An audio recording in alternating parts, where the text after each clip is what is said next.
the next one coming. Okay. First vote that counts. Yes. If I'd pressed yes initially and then within the time frame of the 90 seconds, I press no and then again I press abstain. So abstain is the last one. That's the one we should And count. 0 finds you at abstain. Yes. That counts. Okay.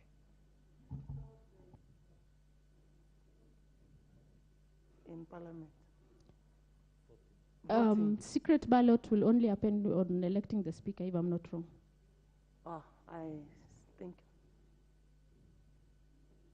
And I think we are satisfied, or I can allow my colleague to take you through the other. That we take in Parliament right now. Yes. Will be in the public domain. Yes. Okay.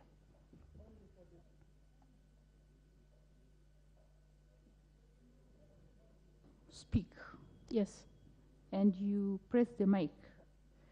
And we happen to do that, many of us. How would you prioritize whom to give chance first? It is order of requests on the screen. Yeah. And at times also there's it is on speaker's prerogative on how to apportion the speaking. At times he may go gender, at times he may go region, at times he party. He tries to balance depending on what is on the floor. So anytime you press mic, are you guaranteed of speaking? Depends on the number of requests.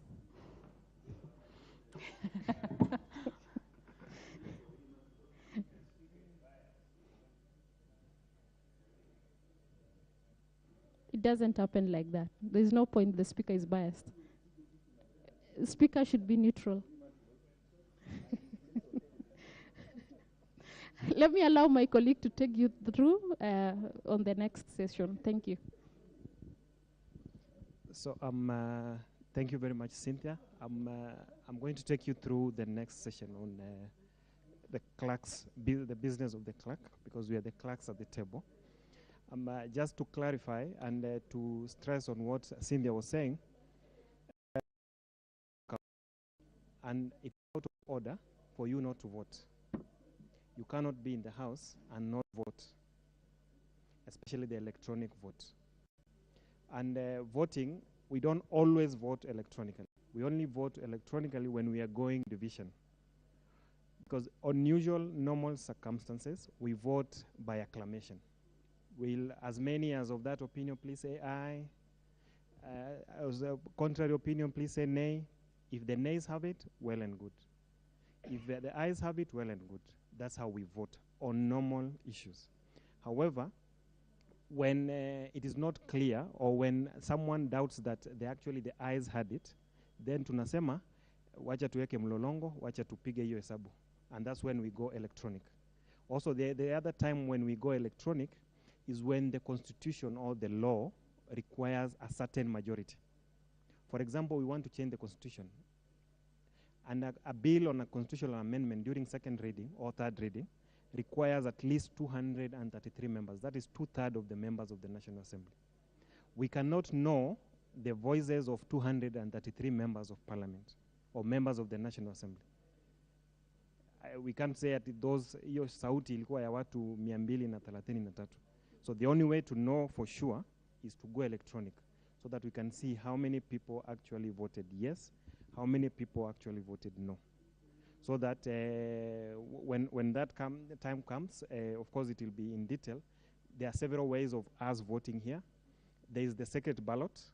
What you will actually, the first vote you're going to take during the election of the speaker will be by secret ballot. There'll be a booth here. You'll come in, you'll vote, and you'll put it in the ballot box. That is secret. That is one way of voting. The other one is what we've just done, the demonstration that was being done, electronic voting. And the other one is the usual one that we always do for acclamation. As many, and that's how we do. So here we want to quickly go through where we are. We are in the chamber of the National Assembly. You are taken through the process of coming in, bowing, but you might have been told you only bow when there's a mace here. These are the brackets of the maze. When the House is legally and properly constituted and in session, there'll be a maze set here. So that's when you come in and bow. When does the maze come to the chamber? The maze comes to the chamber when the speaker is coming to the chamber. When the speaker is not in the chamber, you will not find the maze here. It is the symbol of the authority of the House and of the speaker. Usually what happens, at 2:30 or at the appointed time of arrival, the speaker will come in a procession led by the sergeant at arms holding the mace, and the speaker, and then the clerk ourselves. So what will happen, the sergeant at arms will call out to alert the House that the speaker is coming in, and you will be expected to be upstanding until the speaker comes, and he will go up to there. We'll read out the prayer. We have a standard prayer for the National Assembly. Once that has happened, the speaker, after reading the prayer, will come to his seat here. Remember, honorable members, you are upstanding at that level. The minute it was announced that the speaker is coming in a procession, all of you are standing. So the speaker will bow to the majority side. Usually this is the majority side, the minority side. The speaker will bow. You are expected to bow back to him. Again, the speaker will bow to this side, and they are expected to bow back to him. At that point is only when you are allowed to sit. This procedure will happen also again when the speaker is leaving. So when the sessions are over, the speaker will stand, and all of you will also be expected to stand, but only when the session is ending. There are other times in between the session when the speaker will be expected to be upstanding, but that does not mean you'll be standing. When the speaker stands when the sessions are over, you are also expected to stand. He will bow to this side. He or she will bow to this side, and then leave.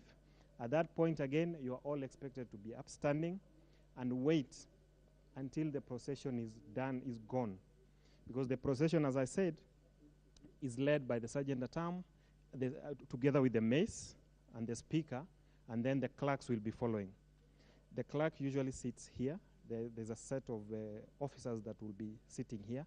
They are here to help the speaker and yourselves in carrying out your constitutional mandate, because there are ways in which parliament and parliamentary processes and procedures are taken. So we are here to help you to do that.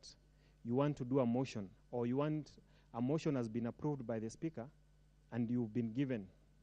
How do you go about it? What do you do? So that's our business, to help you carry out that function. From there, that extension of the table, you come here. This is where the clerks will be sitting. This is the speaker's chair, ordinarily, on normal circumstances. However, during joint sittings of parliament, when the National Assembly and the Senate are sitting jointly, usually that requires the presence of the president. So this is where the president will be seated. The Speaker of the National Assembly will sit on the right side, and the Speaker of the Senate will sit on the left side. Joint sittings of Parliament. You'll find, we also have joint sitting of Parliament, a visiting dignitary, for example, like when the President of Tanzania was here, she was seated here. And then the rest of the the speakers on either side. Just for information, the place is free sitting. We don't have specific seats for any person. You can sit anywhere, except, of course, we would not expect to see you seated here, or here even. It is you to sit everywhere else except these designated places. And also, in time, there are seats that will be identified here which you will not be allowed to sit on for the leadership, designated leadership offices. For example, the leader of the majority party and the leader of the minority party will have designated places. Likewise for their whips, the party whips. Likewise for the chairperson of committees, because at some point you're going to be split into committees of the House. So chairpersons of committees will have, if it's agriculture, the chairperson of agriculture will have a designated place. But for the rest of the member, if you'll not be a chairperson, and you are not the leader of majority or minority, or you are not the whip, or you are not the deputy speaker, because the deputy speaker also has a designated sitting area. The rest of the members are free to sit either side. And as I said, this side ordinarily is said to be the majority side, the right of the speaker. The left is ordinarily said to be the minority side. However, if you're in the majority, nothing prevents you from sitting there. And the same for this other member, nothing prevents them from sitting anywhere, provided that seat is not reserved for a specific designated office. And I hope that clears it. Some of the small rules here is that you are not allowed to cross the chamber. If you're seated there, or my colleague Anne Shibuko will show us something. She was on that side, for example, as a member, and she wants to come and consult with another member on this side. This is what you're expected to do.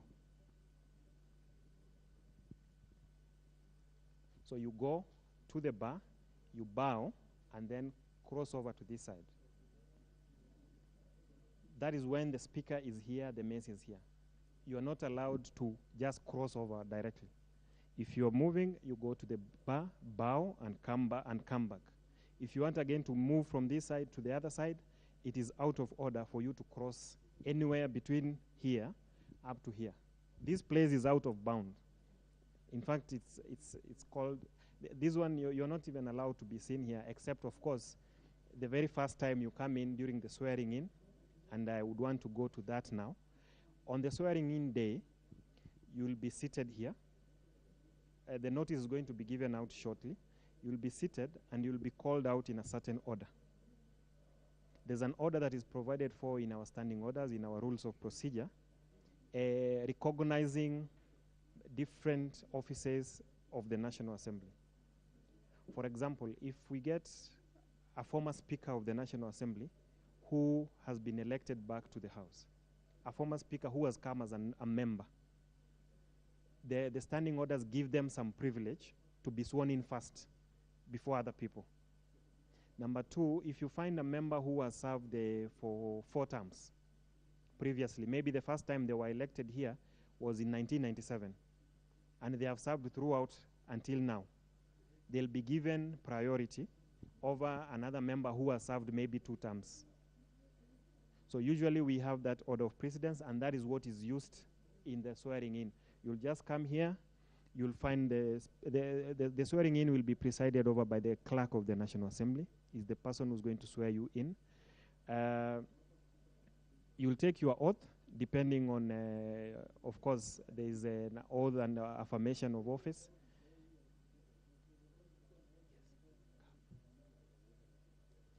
There is an oath of affirmation.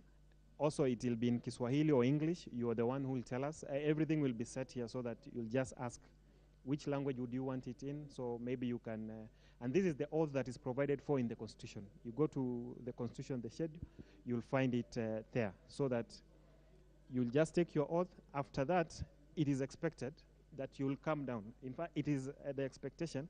You'll come down here, you'll find us again. There's an oath book that you need to sign. That is evidence that you took oath. Because remember, honorable members, right now you're members-elect. So there are privileges that you cannot enjoy because you've not been sworn in, you've not taken office. The Constitution requires certain people to only start exercising their duty as those state officers after they have taken oath.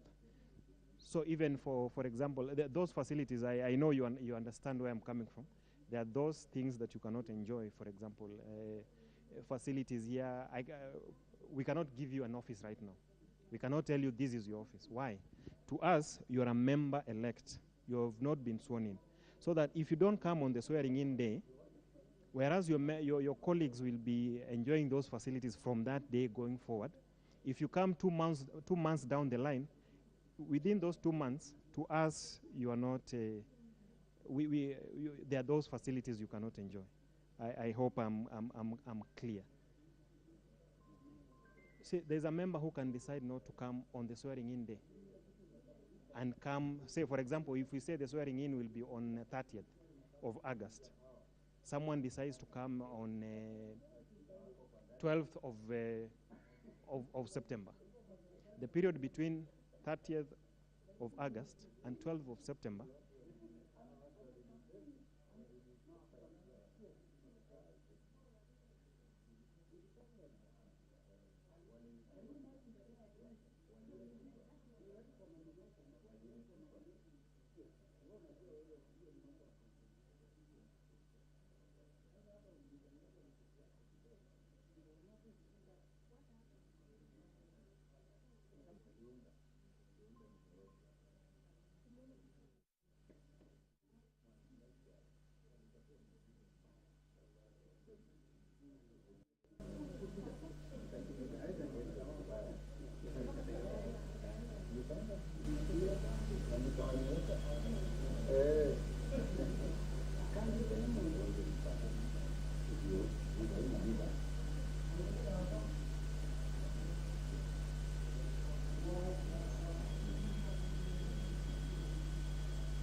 can sit either way.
That's how you clap to show.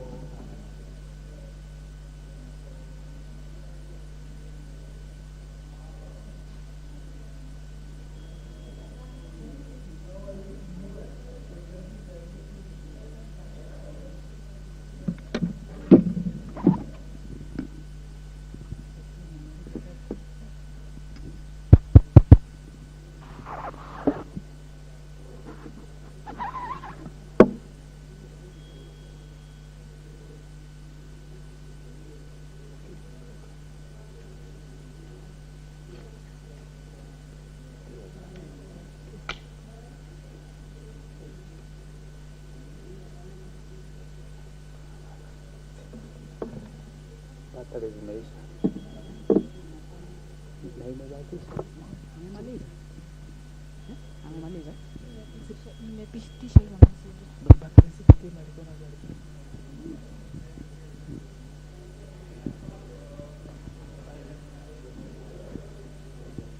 Amemaliza. Oh, ama saa hii anajibu maswali.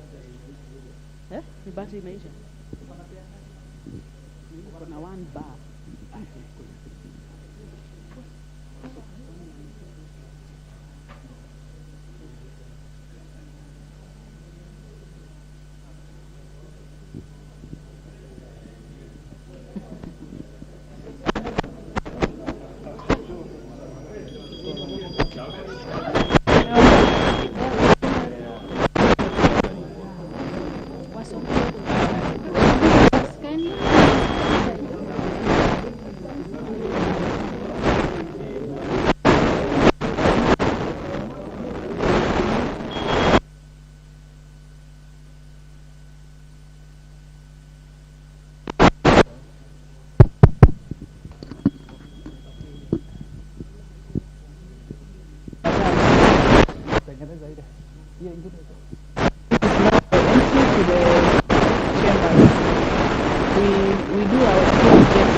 Good. So I hope that is clear.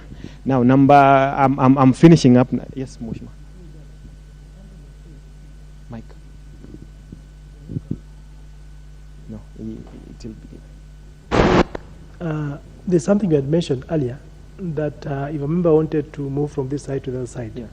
he'll have to go somewhere. Yes. They'll come back. Yes, to the back. If say that I wanted to do something, for example, so you've said there are two areas, one on this left side, On the where right maybe side and the the left speaker side. or some other leadership, Yes. and for us members, we could go the other side. Yeah. That means they'll have to go there. No. If you go here, you bow to the speaker. Yes. There's a connecting corridor to the other side. Okay. Because even the ladies' washroom is on that side. Okay. The gentlemen's washroom is on this side. Okay. So you can go finish. You remember you had bowed when you were leaving. Correct. So when you're coming in and you want to go to the other side, you can still come through that door. You bow and join the other side. Okay. If you through there. So it's actually a cycle. You can do a cycle. That creates a shortcut. It's also a shortcut because you see you'll come bow here, go around, bow and go to the other side, or go to the other side. Depends on where you are. Get you. Because again, you can imagine someone sit at the end there, walking to the other side, but that is the proper thing. You have to recognize the authority of the house. Finally, we have debates, different limitation of time. Usually, you are given around 10 minutes to speak because there are many of you. 349 is not, and usually our hours of sitting goes, it's around 4 hours, 30 minutes. So time is limited for everyone, so that every member is allocated a maximum of 10 minutes depending on the nature of the debate. So when 10 minutes are on, usually you will find the lights are, all the lights are off. These 3 lights will be off, or the green one will be on. That tells you everything is fine. You have enough time.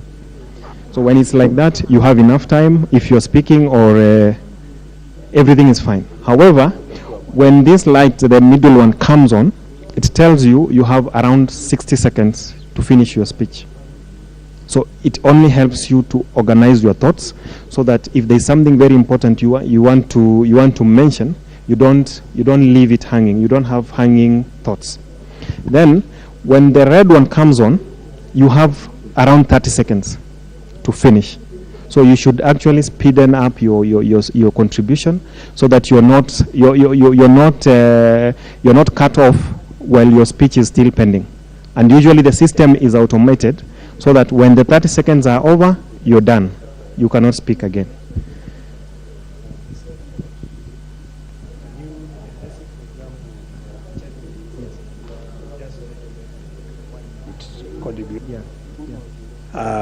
Are you able to do repeatedly, right? So that the 10 minutes is not, is it one time or is it for the entire period? It's one time. It's for that debate. We are debating the health bill. Okay. You are given only 10 minutes to speak. If you speak for 1 minute, you have lost your speaking time again on that bill. You can never speak on it again. Okay. It is done, it is done. Even if it stays in the House for the next 3 months, you cannot speak on it. You can only speak on any one matter once. Of course, unless these procedures will teach you even deeper when we go to induction, unless you're bringing in an amendment. That is different. But if it's the normal contribution, you can only speak on one matter once. So that you're given the 10 minutes, you utilize it the way you want. If you want to use only 5 minutes, well and good. That is gone. It will not be pended that you have a balance of 10 minutes or 5 minutes. If you say you finished your contribution, that is it. No, you can't. And allow me to take you back to the swearing in day. Are we allowed to bring any guests? And if the answer is yes, how many? By standard, you can only bring around 2, but the cards, we're going to give you invitation cards. I know by practice we've been doing 2 guests maximum, 2 guests. Because you can imagine the 349, then you bring 10. This place can accommodate around 150. This other one does around 220. So that's 370. So even 2, we are pushing it. But we understand because there are those who will be sworn in first. Perhaps their guests will sit, and then once they've been sworn in, the guests will leave and allow other guests to come in. But usually it's around 2. But the exact number will be based on the cards that will be issued from the office of the clerk shortly, as soon as the date is known. Yes. Yes. You said we have acclamation. Yes. We have where you have a ballot there. Yes, secret ballot. Yes. And then there is the electronic. Electronic. There's a time I saw where you call each member and they vote yes or no, like Yes. the BBI one. Yes. Where do you categorize that? In That those is, three? we call it roll call. Is a roll call. It's roll call. What determines when to use the roll call? Roll call is a version of the electronic, because sometimes machines are machines, they fail. Because remember, electronic is like roll call actually, because tunaita kila mtu ayapiga kura tukihesabu majina tukienda. But sometimes the machine, you'll find a sector that is totally not working, or some members have forgotten their cards or something, and there's a problem. So to remove all the doubt, we just put aside the electronic and we go roll call. But roll call is just a version of the electronic. What if one member decides to fight for the base and move with it? Now you'll be inviting trouble. Because you'll read our standing orders. It is grossly out of order. And the penalties for gross disorderly conduct is a suspension from the sitting for up to 28 days. Now, you might be aware Article 103 says how you can be removed from office.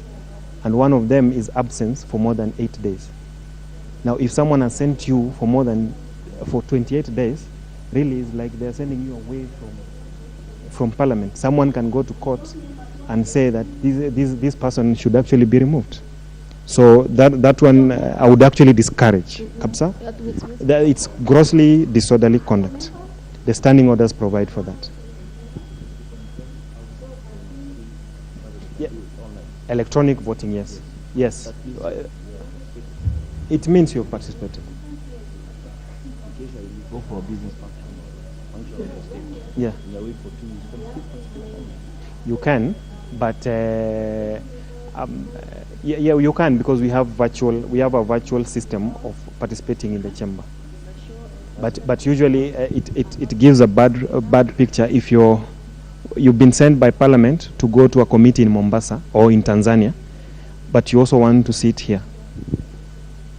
Because we think it is important for you to do the business that you've been sent to in Tanzania. Then how come you again following it here? Does it mean what you are doing in Tanzania is not important. But if you're in the constituency, you know, in the constituency, it can be assumed you've gone aside to follow proceedings because you're not in Nairobi. You're not doing any other parliamentary work. But if you're doing parliamentary work and then you're also doing virtual meeting, best practice is if you're on official duty, then you finish with that, then come over. If you're on constituency work or you're within Nairobi but on other things that are not parliamentary directly, then you can join in the rest of the members and continue the proceedings. It's okay? If it is, then yetu ni kuwakaribisha, karibuni bunge. It is a jungle here, but it's a smaller jungle. Once you understand the processes, it becomes a nice place, and for us, we always believe there's a reason why it is you now, and we'll pray for you, for those who believe in prayer.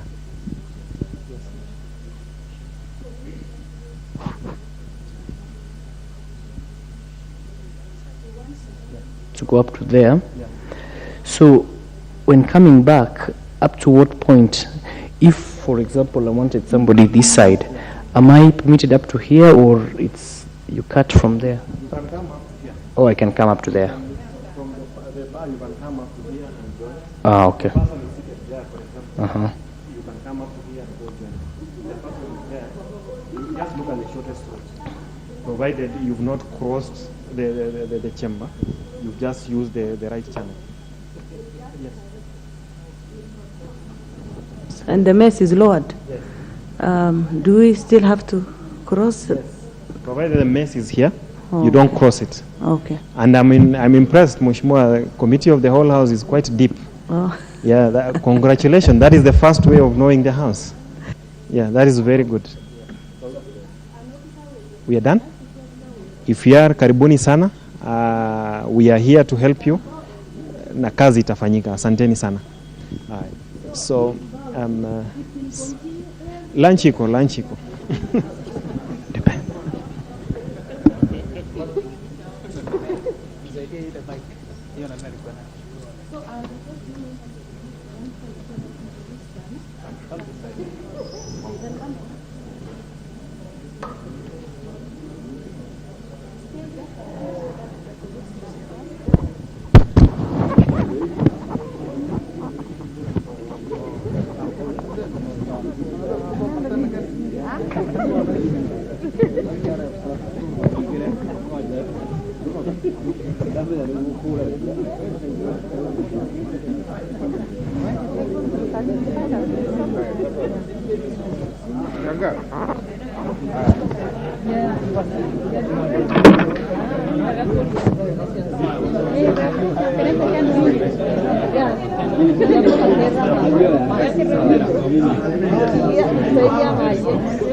Yes, sir.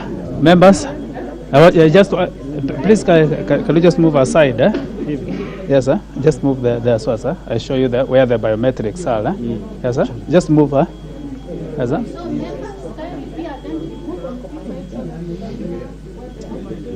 Okay. Good afternoon, members.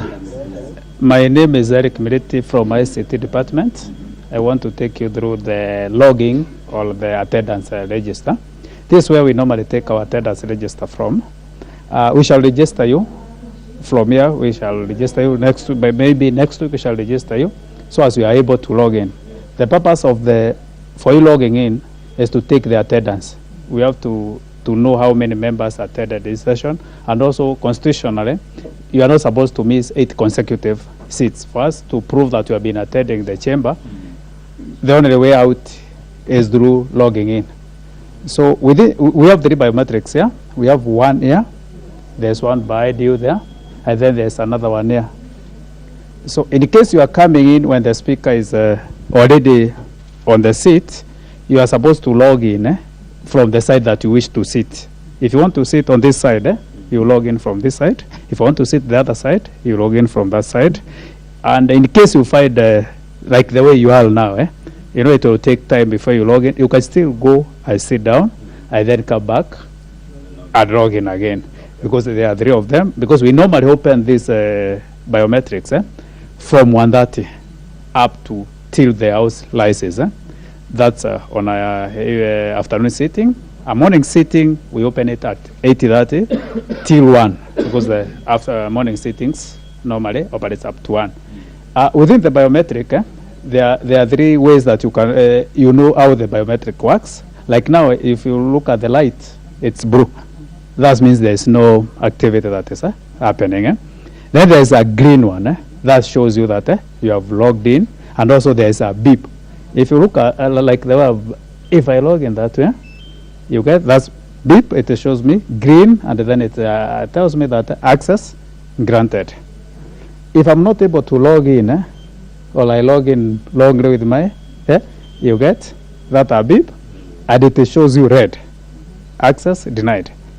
In case you try to log in and it completely refuses, because sometimes it does, you just get in touch with the sergeant at arms. They will pick your name for that day.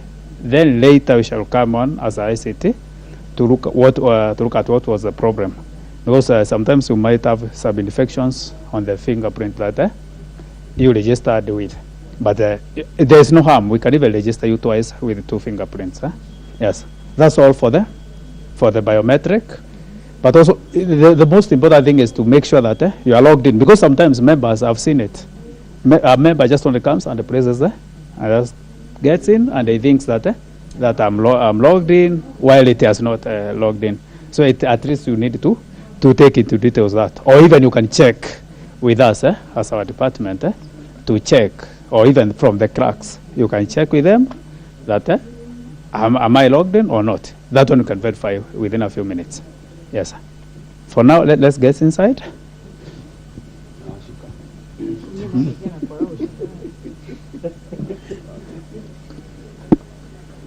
I may wish you sit both sides. Let's go. Let's go. Come in. Welcome. Just make sure that you sit where there is a card. We have pressed some cards. Just sit in. Mostly they're on this front row. Card. Just you can sit either side of there. There are cards. Yes, sir. Yes, sir. Where there is a card, Yes. Yes, there are cards, Please sit where there is a card. If you get that there is a seat that doesn't have a card, just sit near where there is one.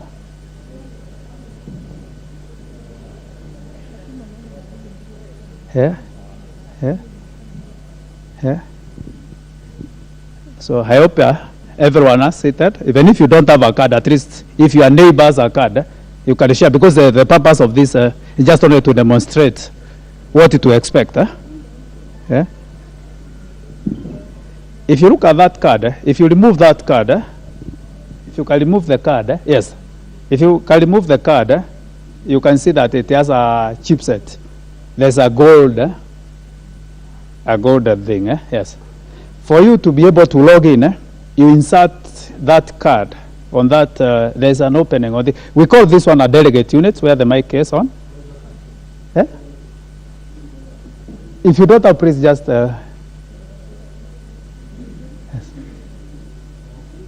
Yes. Or you sit near somewhere. Everyone has a card. Or you don't have, Yes. Is there any seat that? Yes. So if you open, if you see that card, it has a golden. That's a chipset. So you insert that chipset facing downwards. Yes. If you insert it, you see that. Please enter your PIN. If you look at the screen, there's that small screen there. It's telling you, please enter your PIN. For the purposes of this demonstration, we are put a uniform PIN, that double one. If you press double one, then you press the mic. If you press double one, there's some lights. It's blinking. Yes, I might be oppressed. If you press that, then you press the mic button. That means you are logged in. Yeah? That means you are logged in, but you have not requested to speak. You are logged in, but you have not requested to speak. If you want to request to speak, what happens in the National Assembly is that the speaker does not allow people to stand or to raise hands. So as they do it, they speak. For you to request to speak, or for you to catch the speaker's eye, you press the mic button. If you look at that, there's a mic button. If you press, I'm seeing, yes, two are from this side is doing badly, at least two, yes. If you press mic button, the speaker now sees you. Within where I'm standing, speaker, the clerks, this is a clerk's desk, my colleague will take you through. We have a screen that you are able to see where you are seated, plus your name, plus the constituency. The same with the speaker. The speaker normally sees you, plus your name and the constituency. And he knows. Immediately you log in and you request it to speak. The speaker knows who requested first. So it's upon him to decide if he'll give the first one or the last one. But he knows it. It comes in a sequence. That if you press the button, that mic button twice, it removes you from the queue. Yes, you can see now it's not blinking. Yes, so now you are not in the queue. Might be you are number one. So immediately you press it, you remove yourself from the queue. If you press it again, you become the last now on the queue. Yeah? So you have to be very careful. If you wanted to contribute to something, and you might have seen that the clerk or the speaker is taking too long to recognize you, then you decided to press. Might be you are the first one, now you become the last one. So that's how if you want to make an intervention or a point of order, there's a button there, INT, intervention. That's a point of order. If you want to make a request for the point of order, you press that one. It will still light up. I still show from the screen, it will show the speaker. There's no harm for you if you wanted to contribute, and at the same time you have seen something that you want to do, an intervention. You can still press the both, they will just start lighting up, both of them. Yeah? You press again, you remove yourself from the queue. That's the drill. So the only thing is that if you want to speak to something, you press and you just remain there. That's for the contributions. Yes? Yeah, just 1 minute. Like now, if you see, you wanted to speak, ask. Now I've given you the opportunity. Okay, thank you. After inserting the card and pressing the mic, I've seen my neighbor's screen reads English, mine reads original. Is it two different language? It's a channel that you selected. Oh. Yes, or the previous occupant of that seat. Yes, that does it doesn't have any harm. Thank you. You want yes. to read similar? Yes. Thank you. Already has become an expert, so don't worry. We have compared notes. Okay. So the other use of this delegate unit is for voting. For last year, we normally do what we call electronic voting. So our voting is real time. We give it 60 seconds to vote. For you to vote, there are 3 buttons. There is yes, no, and abstain. You can see them on your unit. Yes, no, abstain. Those ones for now, you can't press anything because we have not said the question. What we normally do is that whenever there's a question is to be put, the speaker gives us, as the IT people, the question. So we put the question, and then we display that question on the screens. After displaying the question on the screens, there's some procedures that we normally take, like taking the count. So as we tell the speaker how many members are logged in, and also we display the question, and then we start voting. It normally puts up some text there. Start voting now. And the voting time normally takes 90 seconds or 60 seconds, depending on the luring of the speaker. If you look at the muster on front of your, where there's some light ups that have been stick. That is the procedure of voting, but still we shall take you during the induction on how to go about the voting. So that 60 seconds, you are supposed to make up your mind, because if you press yes, no, abstain, the last press is the one that is recorded, is the one that is registered. So all other presses are overridden. So if you press yes, no, abstain, we shall take abstain, the last one that you pressed. And if you wanted to vote yes, then you decided, let me start voting yes, then I vote no, thinking that you are, would I interfere? No, we shall take the last vote. That if you wanted to vote yes, it's yes. And if 60 seconds, because they normally learn on the screens, if the 60 seconds ends, you are not able to vote. Yes, that's what we vote, within 60 seconds. And then, if you look at the abstain is voting abstain. If you don't vote, still we shall have registered you that you are registered, you are in the chamber, and you didn't vote. That one has its own repercussions. I think the clerk will advise you, will tell you on it. If you don't vote and you are in the chamber, because for you to vote, it's either you vote yes, no, or abstain. If you're in the chamber, you are logged in and you didn't vote, still we take the record. Because already you are logged in, and from our backyard, we are able to tell that Mheshimiwa who had logged in and they never voted. That's all for voting. Then the other thing about the card that you should, I think, yes, just a minute.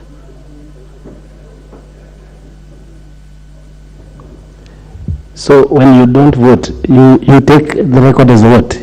Is it as no when you just or abstain? What? When you don't participate, you take as a record as what? If you don't participate in voting and you are in the chamber, from our records, it shows that this member was in the chamber, he had logged in, but he never participated in voting, which is, I think the clerk will advise you on that when it comes to a time. We will take you through about that. Because you are supposed to either vote yes, no, or abstain. If you don't vote, it means that you have refused to vote. Yes.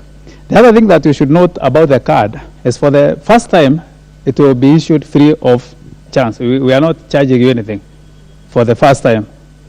But subsequently, if you use that card, you have to pay for you to get a replacement.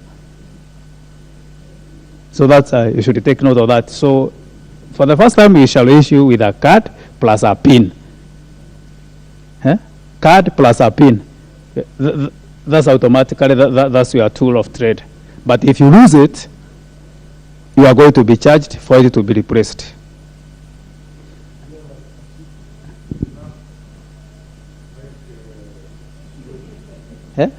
I think the seats are all standard.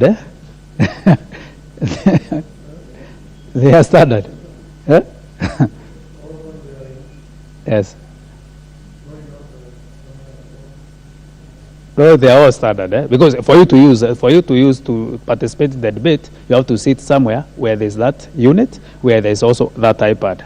I'm going to tell you more about the iPad very soon. Yes. Yeah. 1 minute, please.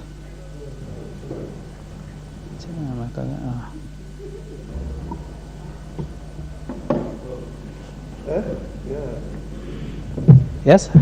I want to use the mic. Good. What you want? Okay, my questions are two. Yes. One is so when it's voting, the options are yes, no, abstain. Yes. You've clarified that as far as you are in the house, you have to pick an option from the three.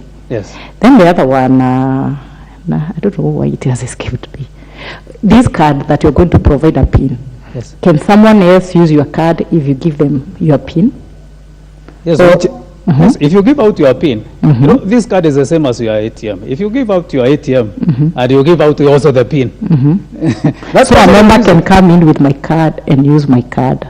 But you see now, because that PIN is a secret, you know, it is personal identification number that you are supposed to keep secret. The card will have captured all my details. Yes, it will be captured on your details. So we shall, whoever the speaker shall hold you responsible for the card, any usage of the card. Yes, because we give you and we shall give you the PIN in secret, not in an open place like the way we are here. Okay. Yes. Okay. Yes. Yes. Okay, thank you. Maybe this could go to you or maybe the clerk. Traditionally, we know that being the House, we have those opposing and those on the side of the proposing side. Eh? Is it the arrangement here? We have the opposition and we have the other side. Or nowadays, that culture is down, you sit anywhere? No, I think the clerk will take you through that. Thank you. The next step is that will be explained by the clerk. Thank you, thank you. Yes. Which one? That's the next step we are going to. We just wanted to finish up with the first, with the delegate unit. So if there is no question about that, then in front, okay, just 1 minute, please. A moment. You will also be having our passwords. Will you be having the password? If you are giving us the password, will you be able to change the password on the card? Me? No. Can I be able to change the password on the card? You can't be able to change unless you come to ICT. We can change it for you. So you will be having our passwords? Yes. So you can duplicate the cards? No. No, I've imagined how does it then relate with the virtual system that we were being taken through? You see, we are going step by step. For this one, these cards, yes, we normally reprogram them again, and we keep those cards, the pins even for you, because sometimes you might go and forget the pin for the first time. You still come to us and ask us as admins, what was my pin? Then we shall give it to you back. But with the virtual, I'm coming to it. Yes.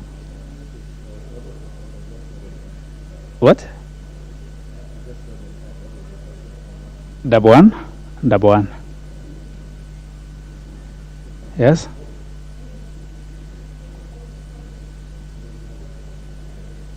Registered by names. You see, now he has caught my eye. He has caught my eye. Now, I was asking, yes. You told us that when you want to raise on a point of order or you want to throw an intervention, you have to press INT. Yes.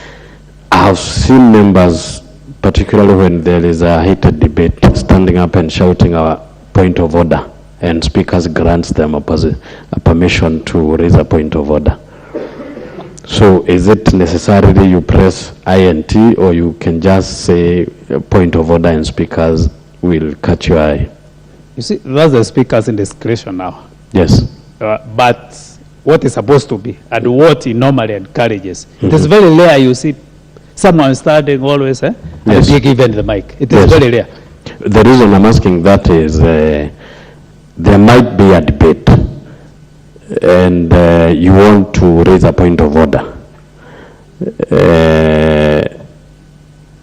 After pressing INT, I've seen members literally saying point of order, point of order, point of order. Is that allowed, or is it an out of order? I think it's not allowed. The clerk will deliberate more on it, but it is not allowed. What is allowed, just so sometimes it just gets out of us sometimes. Okay. But what is allowed is that you are supposed to do what? To press intervention button, where there's, as per now, I can see there are 3 people who have done what? If I wish I had programmed for you, I would have even have called you by the name and by constituency. Okay. Because that is what is registered there. Okay. Yes. Thank you.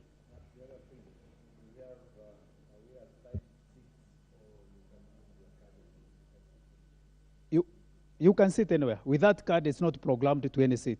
You can decide today to sit here, then the next minute you are seated there, as long as you have the card and you are PIN. Yes.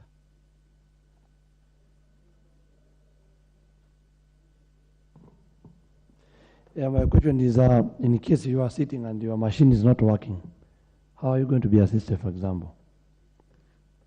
For that matter, we are always on call. If you come here to the clerk, at the desk, they normally get us within less than 1 minute. We shall have sorted you. And also, sometimes it just only requires something just on a small that if you see that, where you are seated, like this honorable member is seated here, and the machine is not working at that particular time, you just move to the next one. Because it is rarely that you get that. the whole thing is not working, just for one, and then we sort it immediately.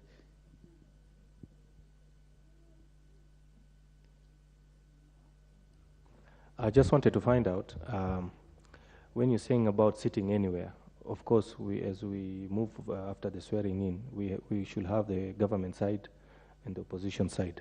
So is this the government side? And the opposition side is there.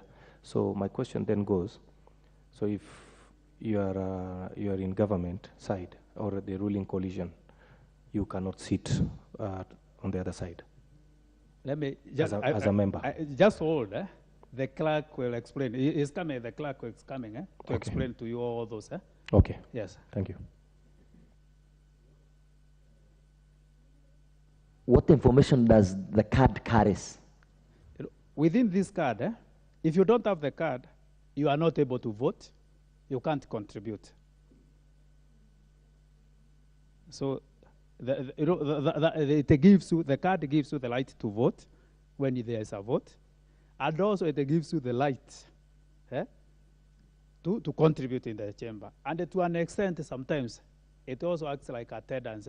We can even take the attendance with it. If you know, immediately you log in, it registers.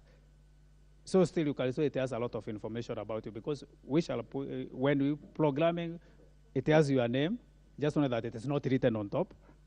It has your name. It has those lights to vote. And also it has the lights to do it. That's why the speaker is able to see that card from here. What? Well, if it doesn't carry maybe so much information, what is the risk of someone getting your password? You know, these seats, people are extremely near to each other. If someone gets your password, for example, what risk will you undergo?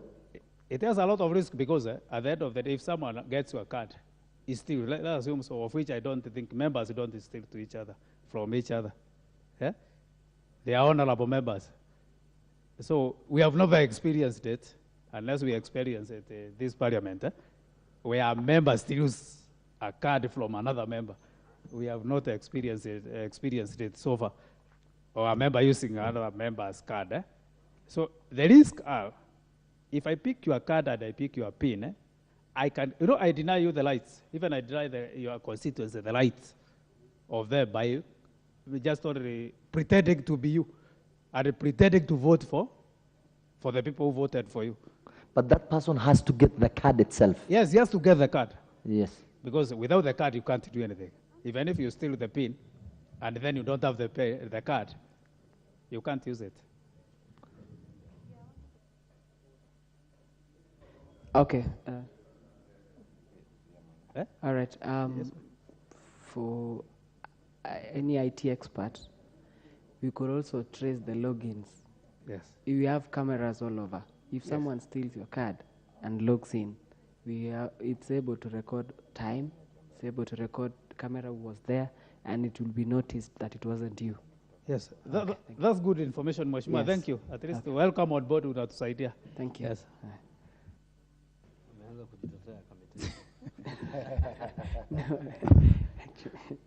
Thank you. I was inquiring, how long then does it take to replace a card, just in case by design or accident a member loses a card and wants to participate? We replace the card immediately. So if you pay and give us the receipts, within 3 hours you have your card. If you replace it, let's take it. You are paid it at noon, and you are coming for the afternoon sitting. You shall get your card at the reception. I think that's all. If that's all, then we move to the next stage of the iPads. If you see, we have each and every seat has an iPad. For us to be able to use the iPad, we have an application that we normally call e-Parliament. Within the, if you look at it, there is a yellow app that is e-Parliament. Yes, that's where we normally put all our information, all reference materials. May it be our constitution is there, standing orders are there, order paper. We upload order paper always, as immediately they are released, we upload our order papers.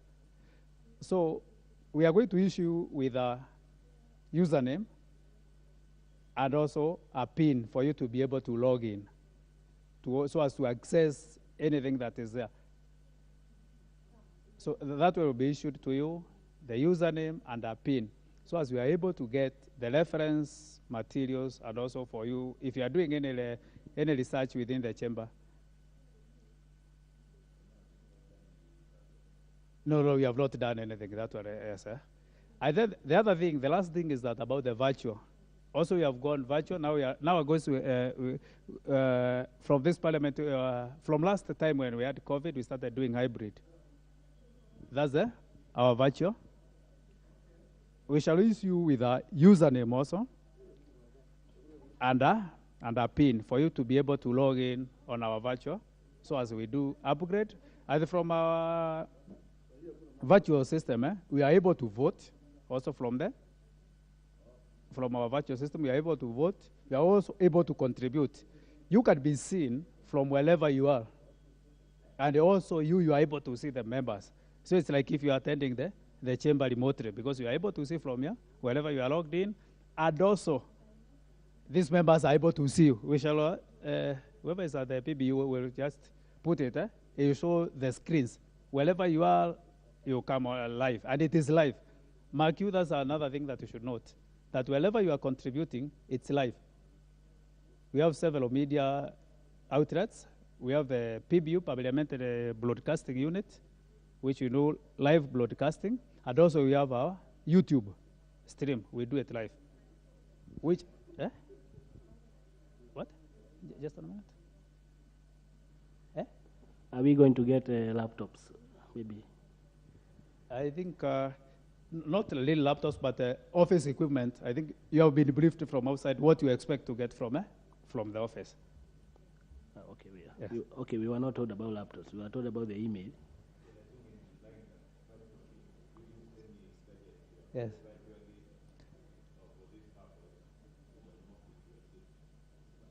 Even your phone. We do the meetings within ourselves, within also our phones. So it's not limited that you use the laptop. If I may ask, if I want to participate virtually, there is an option of participating when I am online, like without covering myself. Without? Of course, with your gadget, there are two options. When people can physically see you, not physically, they can see you, like they're now seeing me, or there's the option, you turn your video, or your video off. So what do you take? Your camera off, so what do you take? Based on the background. The purposes for our virtual, as you are contributing, you are being seen. Even when you are on virtual platform, these members who are inside there, they need to see you. So we have to see you. Because so even the speaker, you are addressing the speaker that time. I think clerk will elaborate that. Speaker needs to see the member who is contributing. Maybe you see, because these are things we saw when people were participating on online meetings during COVID. There's an option of doing it audio, maybe based on your dress code or on your background, but it is good to tell us what you admit as parliament. No, I'm not asking for myself, I'm asking for Mheshimiwa Madhira Eric. Mheshimiwa, let me explain a bit on that. Our virtual digital presence systems is integrated with the chamber. So whenever you'll be on virtual, if the speaker gives you permission to speak, the virtual video will be displaying. It's integrated with the current system which we have. So the moment you go online, your screen will be, your picture, you have to be on your video, then the speaker will be able to see you. And also you'll be able to follow the proceedings. You'll be watching what is happening in the chamber at that time that you are on virtual system, from whichever point you are, as long as you have a strong internet. Yes. Yes. A video. You are on, but your video is on mute. As long as you're not speaking. As long as you are not speaking. Yes. Yeah, you are following Yes. the proceedings on on audio, virtual. but Yes. virtual, but Yeah. your video is muted. Yes. Maybe you could be in a meeting. Yes. Or somewhere you are following, but your video is not on. And That's your what mic she's should be asking. off. Yes, and your mic is off. Yes. And you are not speaking. You're That's not what she's as asking. long as you're not speaking. Yes. You can mute your video. You can mute your Fine. your mic. Fine. But when you're speaking, your video has to be on. Absolutely. Yes. Absolutely. And during vote also. Just like Zoom meetings.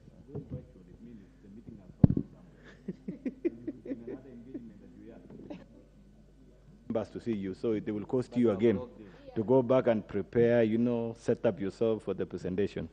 Thank you anyway. That was by the way. But as long as you know you're joining the house, you have to be formally presentable. For the house. Yes, for the house. Sasa huko kwa raia huko unaongea haya.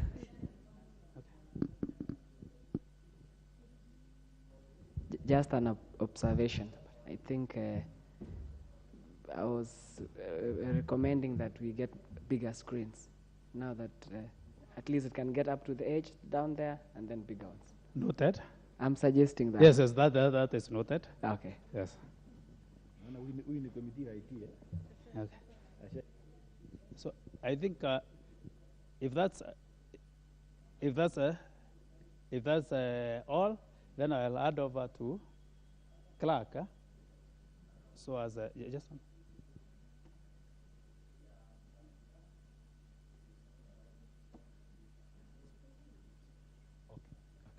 Now, let me just give the clerk, so as to, there's an issue that I've seen some of you raising about what, if you don't vote and you are in the chamber, what happens and what the standing order say. Let me just give him to clarify. Thank you, honorable members. Good afternoon. I'm Samuel Kalama, clerk assistant, and I just want to clarify one aspect. I had a question that if you are in the house, you don't press yes, you don't press no, you don't press abstain. What happens? The rules of procedure that you are given, or you've been given in the flash disk. You will read, you are standing under 107, caption disorderly conduct. A member commits an act of disorderly conduct if the member fails to record abstention in a division. So the moment you are in the chamber, there is a division is a vote. There's a vote. You don't say, you don't press yes, you don't press no, you don't record.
Na tuka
nchi yangu sisi hami na tujenge taifa letu, hendi ya wajibu wetu.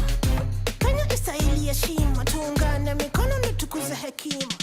Let all with one accord to unite a common bond. Let's build this nation together. The glory of Kenya, matunda ya leo.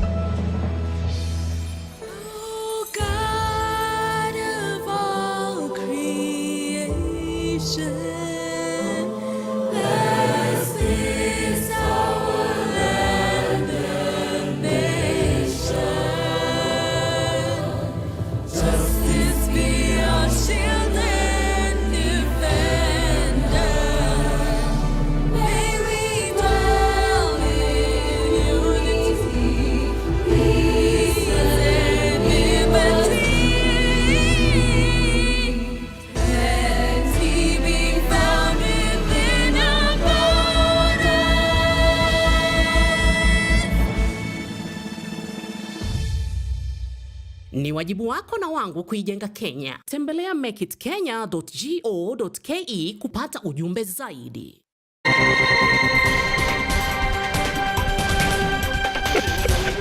love it. We're already having a debate here. When the Grand Mullah shows up and the professor all the way from New York with a crystal ball, Professor Makamuta, you know it's going to be a good show. Ahmed Nasir Abdullahi, Senior Counsel, is here. Thank you so much for coming, sir. My pleasure, always. And Prof, as always, good to see you. Thanks for flying back. It's not flying back. Welcome home. I've been here for a while. Okay. And I've come to stay. Oh. At least until August the 9th. Oh. Yes. That's some breaking news there. It is some breaking news. I want to make sure that their path to the Statehouse is completely blocked. So, Grand Mullah, what do you have to say to that? The president today in Sagana 3, we were all watching. Actually, you know what? Let's listen to a bit of what he said. Even though it was in local language, there's a translation. Let's take a look.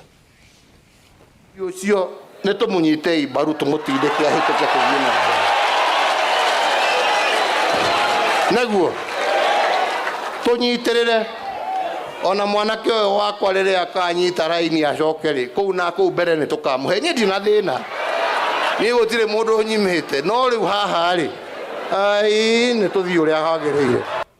Grand Mullah, literally, he said, let's support the old man. Your thoughts? No, I think the president is entitled to express his views.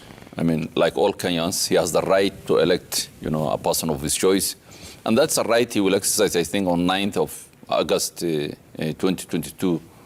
That he has more voice than one person is a false pretense he should be disabused of.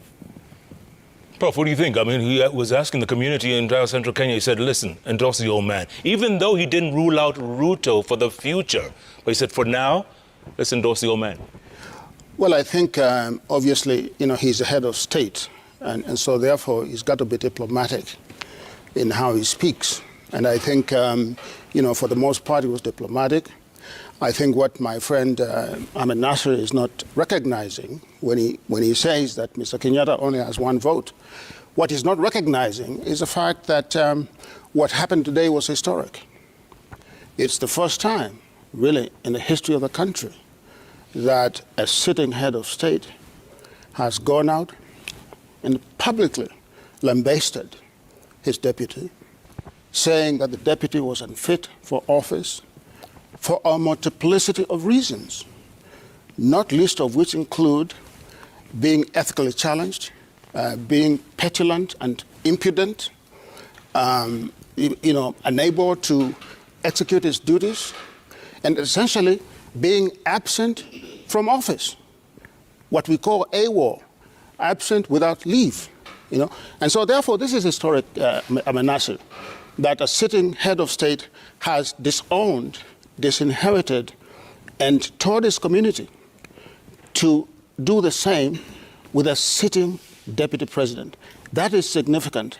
I know that you may not be his friend anymore, the sitting head of state, but His friend now. Well, I mean, I'm talking about you for now. Answer the question. Are you his friend now? I have never been his enemy. Okay. Is he now? I've never been his enemy. Senior counsel, what do you think? I mean, No, first I think, it's not good to lie about history. I mean, this is not the first time a president has put down his vice president. It has happened. I mean, Moi did same with Saitoti publicly. Not with the same disdain. Okay. I'm not saying publicly that this man should not succeed. But come on, Grand Mullah. Let me put it like this, Yes. An angry president putting down his deputy president means nothing. I mean, there's no love lost between the two. We know that.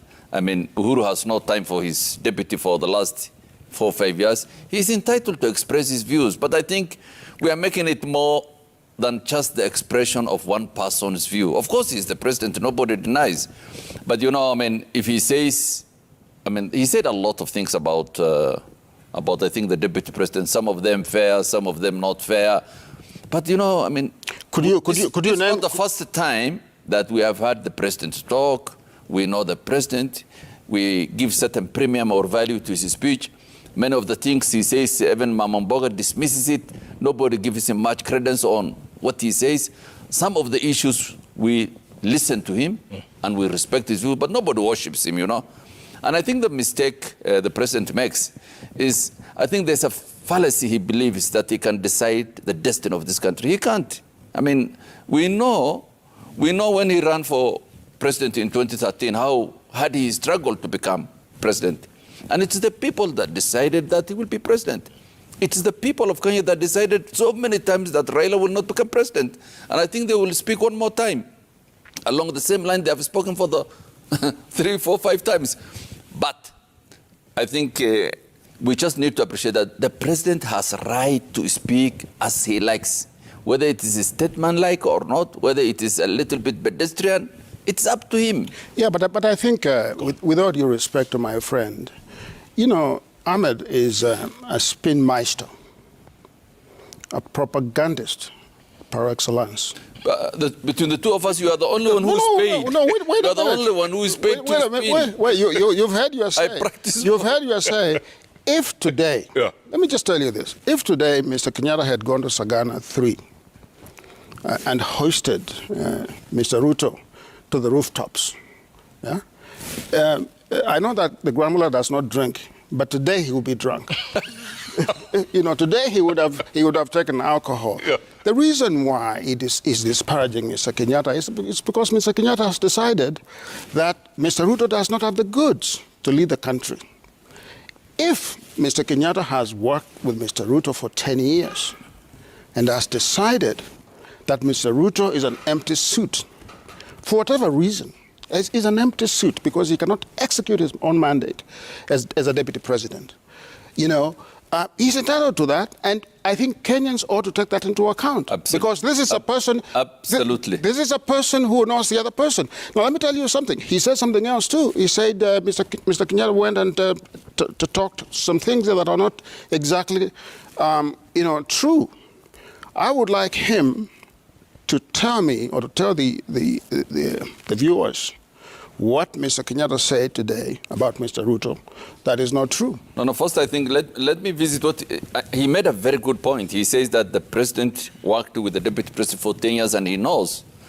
But what he doesn't tell us is that the president competed against Raila 2 elections, and he has a lot of things, or he knows a lot of things about Raila. And he said so many times that Raila will destroy this country.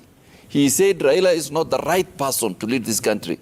He said so many times that Raila does not have what it takes to run a country of this. He said so many times. And if you believe, if you believe what people say on a campaign trail against each other, you believe anything.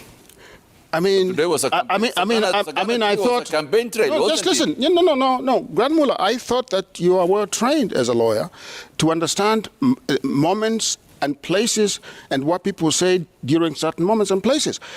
This was not a campaign speech that Mr. Kenyatta. No, it was not. It was really a statement of the country that here I am, I sit, and I'm disowning my deputy president, who is unfit for duty and for office. I think he has to be fair. Sometimes if you don't speak logic, you don't look good, and that's your problem. You are saying a president is speaking in a vernacular language that's not understood by the rest of the country except one community. It's a national address to the country. What's wrong with you? No. I mean, first of all... No, but answer the question. What's wrong with you? No, first of all, do not call our national African languages vernaculars. They are not. That's a racist, colonialist language. Kikuyu is a national language. Somali is a national language. It's not national. Kamba is not. No, these are national languages. I've made my point, and I think no. Instead of addressing it, he's entitled to digressing. He's entitled to. You understand what the senior counsel just said? It can't be a right? national address. No. We're speaking to a community. But let me ask you a question. Do you think that Kenyans did not understand what he was saying? No, actually, he communicated. I didn't. Grand Mullah, did you understand? Of course he did. Of course not. Of course not. Of course you did. You know, if the president says that he will address the whole country and calls the TV the way he used to call when he's in Statehouse and address us, we will all listen to it. But if he says that I will speak in one language, nobody, I didn't bother. I think you should travel. I think you should travel to the United States, go to the University of Irvine in California, and take classes by Professor Ngugi wa Thiong'o about the importance of African languages. But what impact did it have today, or do you think, on the deputy president especially, the president's address? What impact do you think, senior counsel? I think zero impact. You know, I mean, the speech was okay. I mean, he endorsed the Raila. But, he endorsed Raila in 2018. He endorsed Raila in 2019. He endorsed Raila so many occasions. So today's event was no event, actually. It was not newsworthy. And I think Prof will agree with me. The president's view about the deputy president is known since 2018. Nothing has changed, you know. Complete disdain, locked him out of his office, locked him out of the cabinet, threw him to the dogs, you know. That was a 4-5 year process. The pattern we know, the metrics we know, the facts we know. So nothing changed today. That the president is supporting Raila, nothing changed. Raila was his president's sidekick from 2018. He was eating from the president's hands from 2018. Yeah, he was the president's assistant from 2018. He was the 2019. So nothing changed.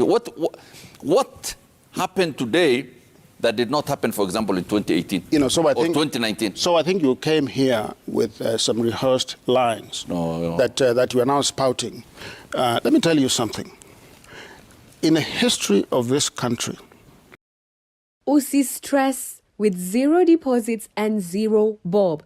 You can experience a new way to shop at Jumbo Pay Market with Lipa Later. From phones, furnitures, TVs, home appliances, and so much more. Simply visit jumbopay.market, click the Lipa Later button, register, and choose the item you want today. Jumbo Pay, helping you shop easily and upgrading your life.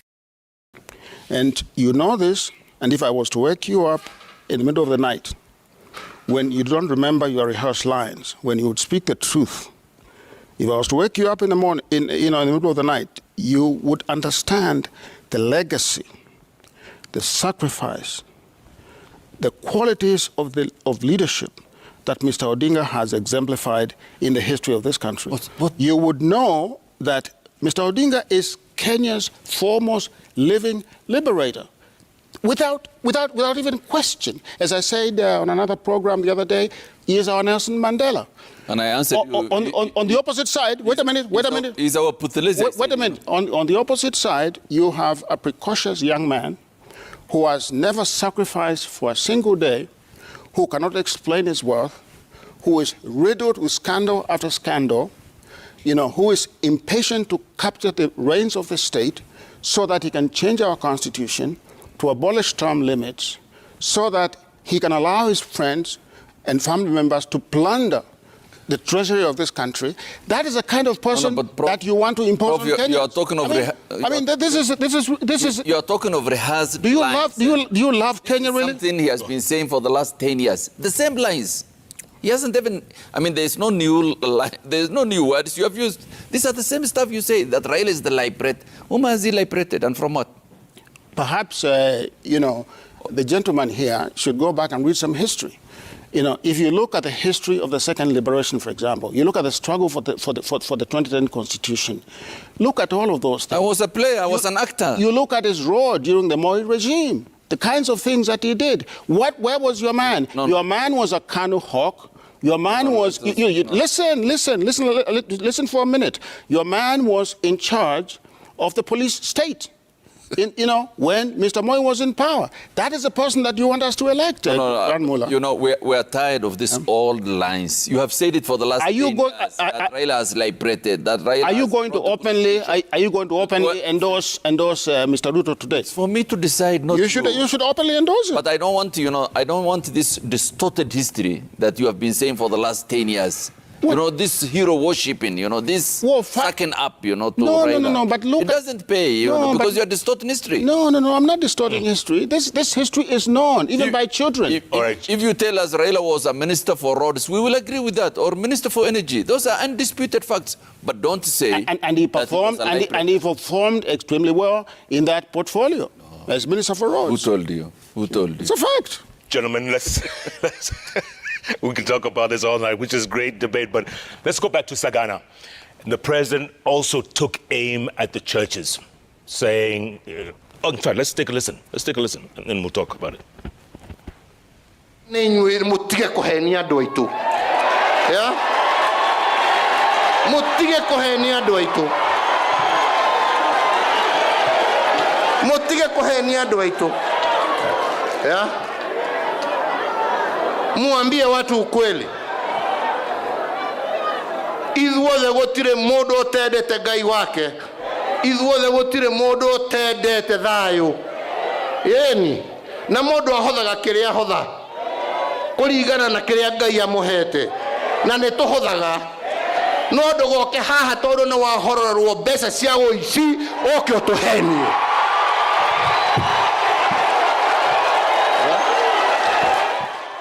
Senior counsel, the president taking a direct hit at churches, saying they're accusing them of taking proceeds of corruption. Obviously a direct dig at Deputy President William Ruto.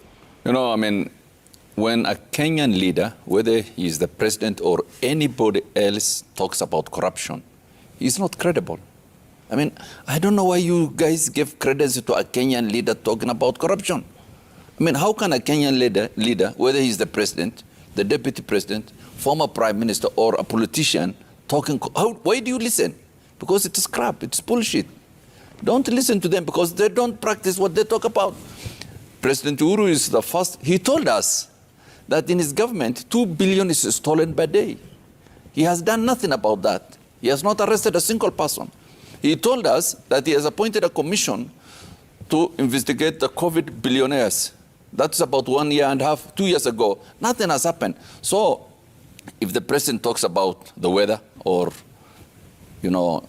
agriculture or something else, people should listen to him. But when a Kenyan leader talks about corruption or accuses someone of having a lot of wealth he cannot explain, don't listen to him, because the person making the allegation must be on a pedestal that he can make those speeches. But in my humble view, there is no Kenyan politician who can pontificate or castigate someone or belittle or talk about another person's corruption. Because we know how the Kenyan politician makes his money. We know, the other day I said that Uhuru's cabinet has $5 billionaire and he has, he made a lot of noise. But during the tenure of President Kenyatta, trillions of shillings were stolen and not a single shilling has been recovered. And who stole that money? It's the people in the executive. It's the people who run the government. Yeah. Yes. Yeah. So I will listen to the president if he talks about a lot of things. Yeah. But when he talks about corruption, I have no time for that. Yeah. So that is an unfortunate sort of spin. A narrative. Everything is a spin, eh? No. It's a spin and a narrative that whose objective is to excuse corruption. It is to say that corruption is here with us to stay. Let us not fight it. Let us accept it, and let us embrace those who are in fact corrupt. the effect of what he has said is just that, which is a platform that's been adopted by the deputy president, that, and his people, his advisors, is that we will not fight corruption because corruption is here to stay, is with us. You know, we cannot do anything about it. Let me tell Hamid that the first thing that you do with a problem is to recognize it, is to define it.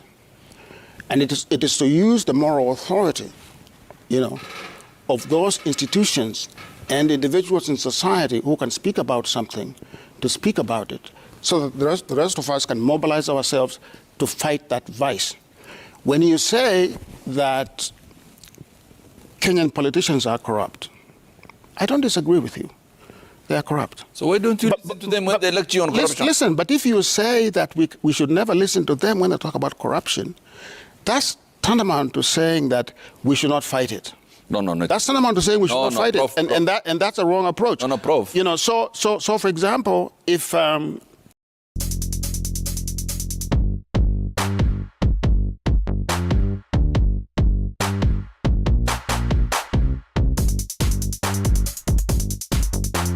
Jumia, kila kitu, kila siku.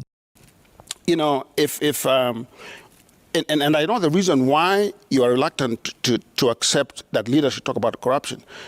Fundamentally, is because the leader that you support cannot talk about corruption.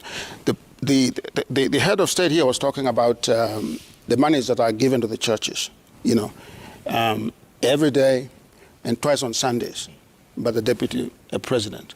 If you go back and you tabulate, you know, you can calculate and tabulate how much money this person has given the churches, it runs into the hundreds of millions of dollars. Okay, but wait a minute, don't stop me from making the point, because I know you are afraid of this point. It runs to the hundreds of millions of dollars.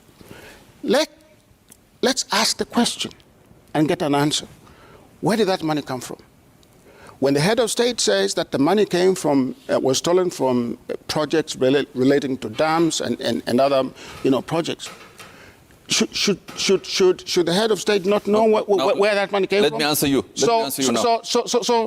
Let me just conclude by saying this, Grand Mullah, to say that we cannot erase the language of corruption and activism about corruption and speech about corruption by Kenyans from our lexicon. Let me answer. We have to speak about it. Very easy. Let me answer you, because your arguments are not very sophisticated. Now, two ways. Yeah? First, if the president is saying that the money that's given to the churches are from corrupt proceeds, why doesn't he give first money that's not corrupt, proceeds to the churches? Clean money. Why doesn't he give clean money to the churches? That's one. Secondly, if the president says that he knows the source, he's the head of his state. He exercises executive powers. He has everybody. He knows what's in the account of everybody. He knows where money comes from. If he knows money came from corrupt projects to an individual, why is he telling us, if he's genuine? Why is he telling us? If he is genuine, he will have nabbed the money when it's in one account, brought to court the person who has stolen that money and said that this money was stolen from that project. The difference between me and Prof is he likes hearing lullabies. He likes to hear stories. And I don't want to, if someone is not sincere, you don't have to listen to that person. You have to listen to genuine people who express genuine concern for the country. But if someone wants to make a political point, it's not worth your time to waste listening to that person.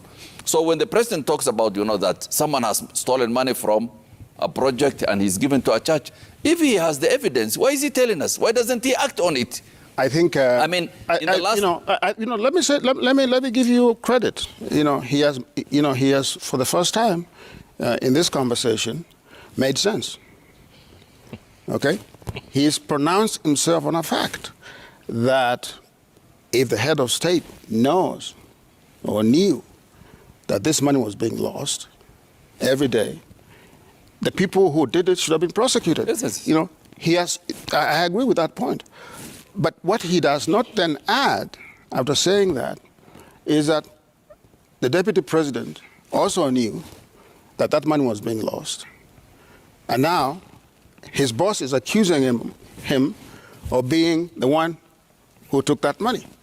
Now, I think that if you are honest with yourself, Ahmed, you are going to admit this one fact, that it is very difficult to fight corruption when your number two is corrupt, and when your number two is the one who is leading the corrupt enterprise. It's very, very difficult. No. You know, and besides, and you cannot dismiss him. But what I will say to you is that you are right, that the head of state should have, insisted and tried to put us behind bars. If you are not truthful to yourself, you cannot be truthful to the country, and that's your problem. Because all your problem in this world starts with the deputy president and ends with the deputy president. No, this country, not at all. Not at all. This country, not at all. The country existed before him, and it will exist after him. This country loses billions of shillings. It is true. So it's not just the deputy president. Why is the president, for example, during the last 10 years? Are you admitting that the deputy president has taken money? Let me finish, please. You have a president who is very powerful. In fact, the last 5 years, he was running this country single-handedly, without an opposition, because Raila was in his back pocket. The deputy president was thrown out of his office. So he was alone. He was running the country without cabinet, without anybody, solely. I mean, it has never happened in our history or even in many parts of the world. He is on record to say that this country loses 2 billion to theft. I mean, we have one scandal after another. I mean, the other day I was being told the boat was transferred to some company, but that's for another day. We had COVID billionaires, guys who made billions.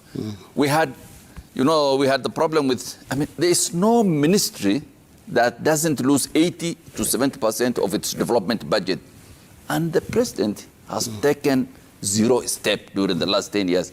You are here clapping because... No. Wait, let me finish. You are here clapping for him because a loser whom you have been supporting all your life and who will probably lose the next coming elections, he has endorsed him. But because of that, that selfish interest you have, No. Because of that selfish interest he has, he has forgotten about the national interest. And that is the tragedy of Kenya. Ahmed. People like Professor, who because of that temporal political gain they are making, will sacrifice the national good. Ahmed, we know the people who have benefited in this country by supporting political leaders and by supporting political parties.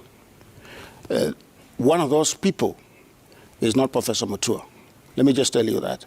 You have hope. You are dreaming. That's what I said. Let me tell you that. You are trader in the future market. I tweeted today. You are trader in the future market. Because you deal with self-interest, so you cannot understand altruism, and you cannot understand the history of people who have devoted their lives to the struggle. You cannot understand that. Let me tell you something. The person that you are calling a serial loser for elections in this country has won at least 3 elections. The last time I will not accept. The last time. Now, I know you cannot accept that, but that's fact. That is just fact. I was a lawyer for the president. I will not accept. Fine. Don't accept it. Okay, don't accept it. But don't forget, he was the lawyer for the president. He was a lawyer. He was the lawyer for the sitting head of state. He was a lawyer for him. So don't say he lost. I'll say this: if you now sit here today and you castigate the person for whom you worked and whom you embraced, and for whose political party you have carried a lot of water. What does that say about your sense of judgment? But what does it say about your sense of judgment? You have to understand. It says to me that you are motivated by self-interest. That's what it says to me. Listen to me. You have to understand that the policy statement you made, that Raila has won 3 elections. It's a fact. Complete false. It's a fact. Because you know that. It's a fact. I think everybody knows that Raila had no chance. Everybody? Who is everybody? Everybody here. No, of course not. Of course not. And those Kenyans watching us, 2013, if they could speak, they would repudiate what you are saying. Mathematically, it was impossible. And even 2022 is even worse than that. But you know the problem is their default position is that, oh, it was rigged, Uhuru has stolen, now it will be Ruto has stolen, even when the institutions of the state will support you. By the way, speaking but let me just say this. But I have to say something. Yeah. If he says that Kenya is a country that is corrupt through and through, okay, where politicians steal money every day, how can they then turn around and say that elections can never be stolen? Those are two different issues. It's illogical. It's illogical. Gentlemen, let's switch gears here. You both talked about Raila a moment ago, right? And today the president did too, in terms of the handshake, saying that his deputy lied about not being aware of it. Let's take a listen to the soundbite. Okay.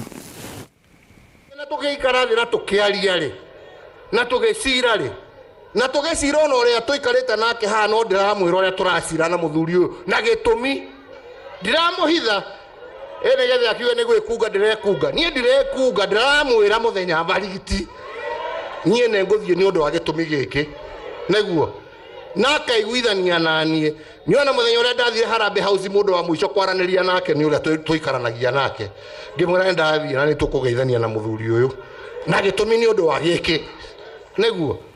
Senior counsel, President says his deputy was well aware of the handshake. He told him himself. No, but you see, I mean, the handshake is not about telling someone that you will go and shake hand with Raila. That's not what the handshake is. The handshake is what happened after the handshake. And that was something, I think Raila has said it so many times. The president has said it so many times that this was a deal between just two persons. That's why it was not structured. That's why even Jimmy Wanjigi said that the day before he was with Raila and Jimmy Orengo, and Raila did not tell them anything. So whether the president told the deputy president or not is immaterial in my view. What is material is what were the consequences of the handshake. And the consequences of the handshake, and I think this one even Prof will agree, is that the president replaced his deputy with Raila. Yes, the de facto vice president for the last 4 years in this country was Raila. And the deputy president was thrown out to the dogs. That's why he could not even access his office. That's why he could not even participate in the cabinet. So that is the essence of the handshake. Not whether he was called and told that, I'm going to see Raila and we are going to handshake. The important thing is, what were the consequences? I think that he has, again, missed the point. The point, I think, that was being made in Sagana by the head of state is simple. It is that the deputy president is a person who is a liar and who cannot be trusted. Okay? If the deputy president was briefed and kept abreast of the developments relating to the handshake and agreed with the purpose of the handshake and supported it, and then turns around and comes and says that he knew nothing about it, it was bad for the country, and so on and so forth. It's because something happened between these two men. And perhaps, Ahmed can tell us what happened. You don't run together as the head of the ticket, a running mate. You govern for 5 years, and after 5 years, there is an ugly break, which is what has happened. Something happened between these two men. Yeah. The head of state has said repeatedly, at times, and the deputy president has never repudiated him, has said that this young man was impatient. He was precautious. He could not wait for the baton. He began running, before even the start of the second term. And I think, the head of the ticket is, should be allowed to complete what he started. So I think, Ahmed, if you be honest with the Kenyan people, and with yourself. It is that something happened here. But I know that you do not want to accept or tell the Kenyan people that your candidate is a flawed human being. He is a liar, he is a hypocrite, he does not tell the truth. This is what you will not tell Kenyans, and I think you should.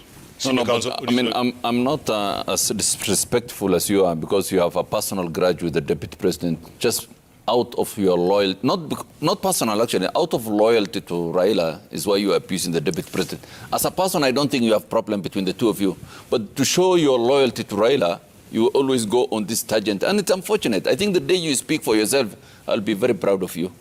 The day you stop speaking for Raila is the day I think you will realize that, oh, I can speak on for myself without pleasing someone. I was going to say that the moment that you start speaking for yourself, instead of speaking for the deputy president, I'll be very proud of you. So, Prof. You both have a eureka moment. We have a eureka moment. I would say that I would be very proud of you. Let me go back to the issue. I mean, I don't know what happened. Like many Kenyans, I mean, I don't see the president every day. I don't see the deputy president every day. But I think from where I sit or where I stand, it is easy to see that the president found it easier to rule the country alone instead of, sharing power with his principal deputy. But senior counsel, they had such a bromance. Remember those? Yes, I know. Exactly. They had such a bromance. Yes, but you have to understand that Raila provided the perfect, scenario. I mean, ditch your deputy president, run this country on your own. When you need political support, I will be there for you. Throw me a few crumbs once in a while. That's fine with me. That is exactly what happened. Nothing else. I mean, go and look the history of the country from 2018, 2019, 2020. Jeff, the people who are in Jubilee, some of them... Like myself, yes. Some of them sitting... Senior counsel is there? Yes. Some of them sitting on the right-hand side and the left-hand side of the deputy president, have said openly that the bromance that you referred to between the two men collapsed or ended before the elections.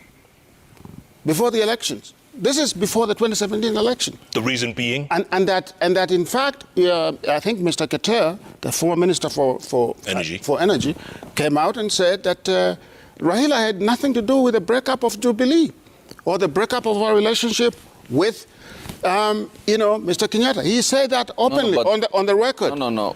Suggesting that Ahmed, that something happened between these two men, and I. As a Kenyan, I'm waiting to hear from them, from Mr. Kenyatta and Mr. Ruto, what transpired between them.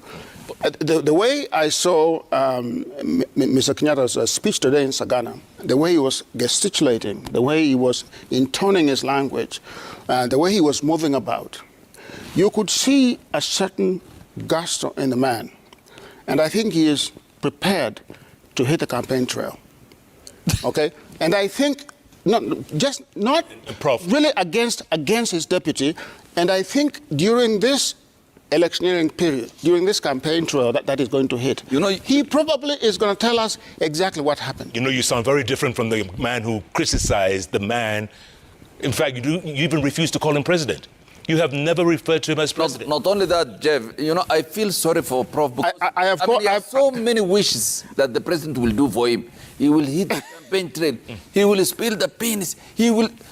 Your hopes will never come true. Don't waste your time. You wanted the president to campaign for your candidate? You will not. No, Ahmed. Take it from me. Ahmed, I'm just telling you that, in fact, that speech today had a lot to do with the head of state's feelings about his deputy president, not about Mr. But that's new. That's not new. Not about we have known it for 4 years. Not about Mr. Odinga at all. When he campaigns, and I think he will campaign, when he campaigns, I think you're going to hear him talk a lot about the deputy president. That's your wish now. That's your Prof, you heard senior counsel saying he's not going to campaign for your candidate. No, I simply say that much of the angst that we see in the country today is because a lot of people have realized that Mr. Ruto is not good for this country.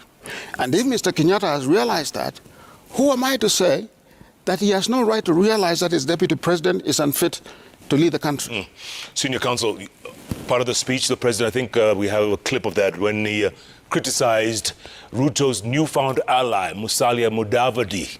Should we take a listen to that?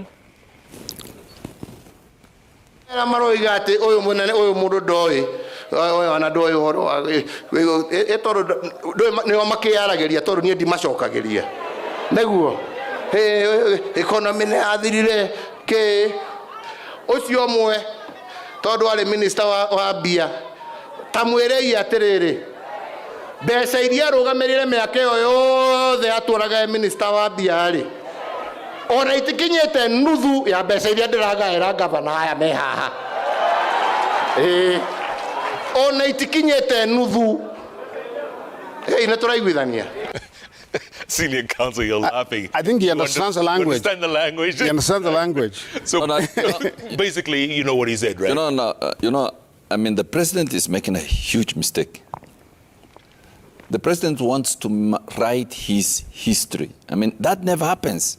You must leave to the next generation and historians to write your history. And I understand his anger because I'm sure he's not happy with so many things. He has done a lot of good things, I always admit. He has done some things poorly. But my view is that he wasted 4 years, 2018 to 2022. It's completely wasted years. And I think I can assure you that if you sit with the president today, he has a lot of regrets in terms of the time he wasted, in 2018 to 2022. But the president should leave that to historians to write. I mean, whether he is angry or not, whether he castigates Mudavadi or not, history will judge him according to his performance. And there are things he have done well, especially during the first 5 years when he was working with Ruto. But when, when Raila came to the scene and, started, dancing on the floor or making jokes or, excusing his mistakes, that's where the mistake happened, I think. It was, like the 4 big agenda, nothing happened. I mean, we have lost about $1 trillion on those projects. There's no housing, there's no healthcare, there's no manufacture. I mean, those were the lost years. And the person that caused the biggest problem and pain in terms of how history will judge the president is this man's candidate. I think this is just, a rendition of UDA's talking points, which are essentially based on an alternate reality. An alternate reality, which means that it's not reality. The fact of the matter is that in the first 5 years of this administration, from 2013 to 2017, I think many people in this country know this. Mr. Kenyatta had sort of outsourced the government to Mr. Ruto. And it was during that period of those first 5 years when Mr. Ruto was essentially a co-president. And I wrote about this in many of my articles, that much of the corruption that we are talking about took place, that much of the borrowing took place, that much of the pilfering of the funds took place. I think it is in fact, in the last 4 years, that some of the things that Ahmed Nasser thinks are good have happened since Mr. Kenyatta sidelined his deputy. So, I mean, he wants to extol the first 5 years and poo-poo the last 4. And I'm here to tell him that, if he wants to be honest with himself, he will understand that much of the corruption and the borrowing that has put this country under a huge debt took place in the first 5 years of, when Mr. Ruto was in fact playing perhaps the controlling role in running this government. By the way, Senior Counsel, there was a presentation in Turkana, I'm sure you watched it, by Andrew Wakahi of Presidential Delivery Unit, who said the last 4 years there's been more projects, more successful projects than the 5 years before that. No. I mean, that's complete false, and the fact that someone said doesn't make it true, Because we have been in this country for the last God knows how many years. And during the 10 years of Jubilee, everybody knows that the most impactful were the first 5 years. The last 4 years, the president, came with a good policy of the 4 big agenda. What happened to the 4 big agenda? They completely collapsed. Completely. Manufacturing was one of the pillars. Nothing happened. Health, nothing happened.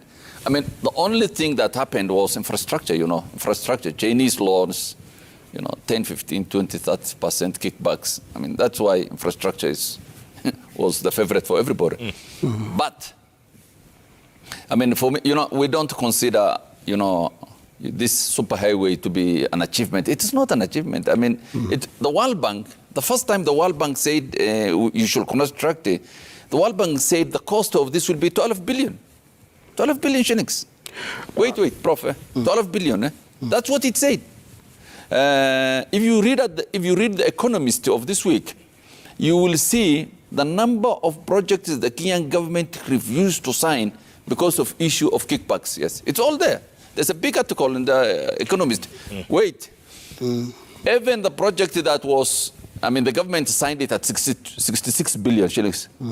22 billion shillings were added the other day. 22 billion. Which project was that? This superhighway. Oh, the expressway. The express. Mombasa Expressway. 22 billion. Yeah. Wait, let me finish. 22 billion. The cement. The cement. Who supplied the cement? You tell me. They are your friends. They are your friends. You tell me. You tell me. Go on. Go and ask your friends. No. You tell me. They are your friends. Ask your friends who got the kickback for the cement. Yeah, you tell me. Who did? Who did? Go and ask them. No. Tell the Kenyan people. Grand Mullah, tell us. Tell the Kenyan people. Who got the kickback for the cement? Yeah, who did? All of these projects were given people who are very close to my land. No. Yeah. Come on. So come on now. This is defamatory. Let me finish. No, it's Let not. me It's finish. not. Let me finish. There's nothing defamatory. We all No, because you are accusing me of what? We all know that 22 billion was just added in last month. So these contracts are just money-making contracts. Many were cancelled because of so many issues.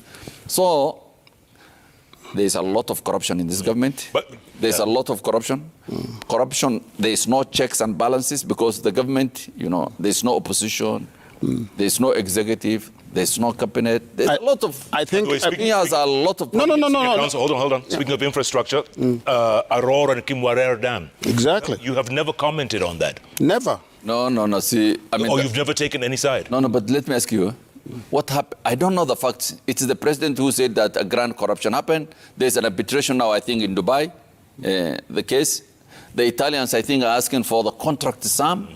The arbitrators will decide whether it was lawfully terminated or not. The only issue, I think the DPP spoke about corruption, and he said it's not the deputy president's docket. He said that is the Minister of Finance, which is the docket of the president. That's I think DPP said. I think it's there. I think I said earlier, Jeff. I said earlier that my friend lives in an alternate universe. He's continued to live there. When between the two of us, I live in Kenya and you live in America. When corruption concerns the deputy president, or allegations of corruption, I should say, concern the deputy president, you suffer from this interesting spell of amnesia. He just forgets everything. He says, I don't know. I think there's something happening there. I'm not aware of that. He was not responsible for that. But when the corruption allegations point to the opposite end, to his former client over the last 5 years, he's very eager and anxious to talk about it. I think that wait a minute. I think, Ahmed, that we can agree, you and me, we can agree on this. We can agree that corruption is a cancer in this country. We can agree on that. We can agree on the fact that successive governments have not wanted to fight corruption. We can also agree on that. But we can also agree on one thing, that when surveys have been done in this country, surveys have been done of public officials and institutions, which are the most corrupt. I think that your candidate has always come out on top. No, but has always come out on top. No, wait a minute. You have to wait. And when you look at the scandals that have dogged his candidate, I mean, the scandals, go from here to Timbuktu. I mean, and there is nothing. There's nothing, Hamid, that you have ever said about your candidate and those scandals. Nothing from the construction of the Western Hotel, from the attempt to grab the Langata, piece of land, from the dams, the scandal that Jeff was talking about. I mean, the list is endless. Your man was sacked from the Ministry of Agriculture. Do you forget that?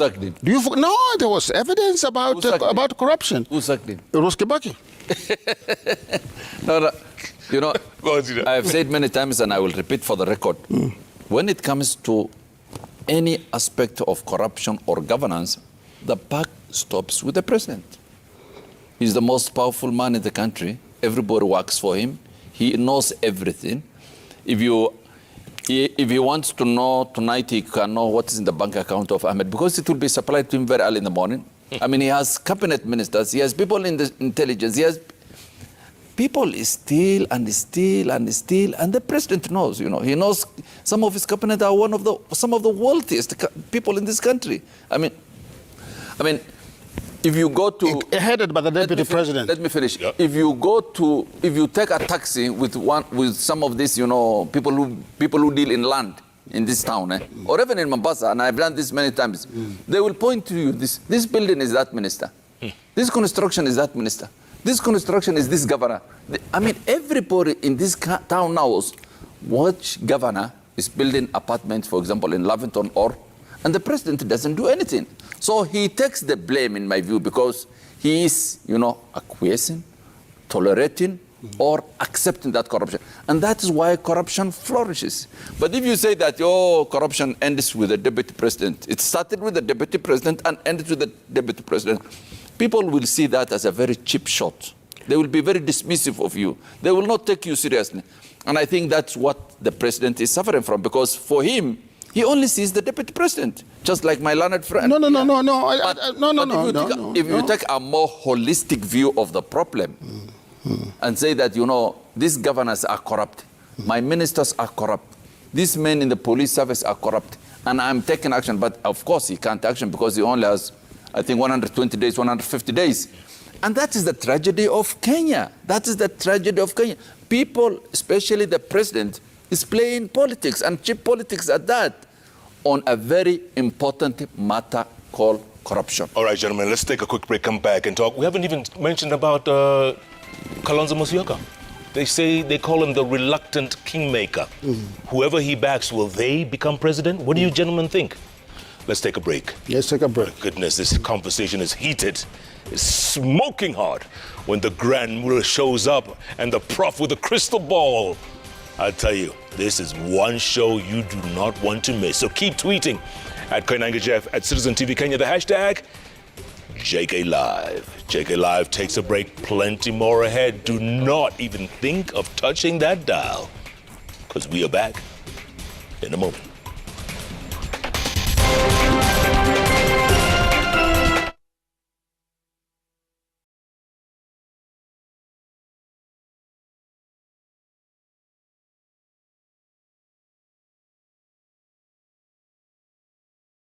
Joe, he'll be here very shortly. But first up, let's talk a bit of politics with Super South Member of Parliament Minority Leader John Mbadi and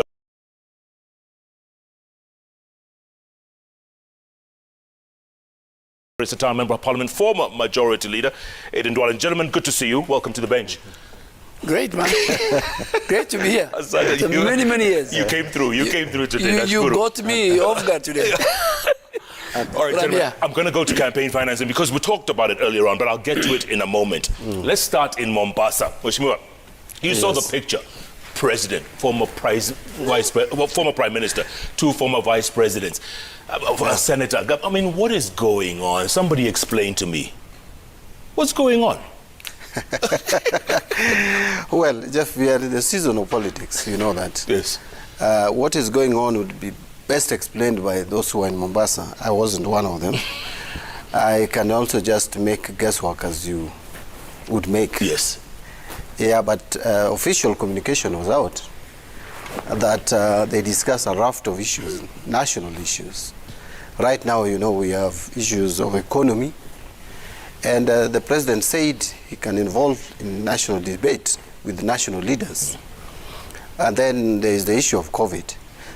But you can't also rule out any discussion around politics. I mean, all those are political animals. Yes, we are. And Moshibo, you're smiling there. So you're smiling. Yeah. You know why I'm smiling is it was a very, very sad day for Kenya.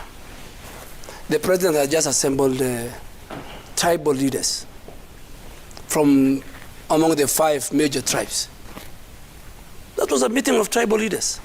And it was contrary to the philosophy of the Jubilee and President Uhuru Kenyatta that I knew for many years. Why do I say so? Kenya is composed of 43 tribes and people of different faith. The president assembled 5, 6 guys representing 3 major communities, the Kamba, the Luya, the Luo. And Jeff, look at me in the eyes. The governor of Mombasa, nobody was represented from the coast region. The governor of Mombasa, who happens to be the deputy party leader of ODM, was not invited. But because... How do you know he wasn't invited? Maybe he wasn't around. No, let me tell you. Maybe he wasn't around. No, let me tell you. Don't assume that. They should have done that. But Baba had to bring to balance the Luya leadership. He had to transport Governor Oparanya, another deputy party leader, all the way from Kakamega. And what about Gideon Moy then? I mean, you're going. No, I'm saying he's part of it. But you said 3 tribes. No, I forgot. I mean, 4. It was a meeting of tribal leaders. Okay, let me ask you. Let me ask you.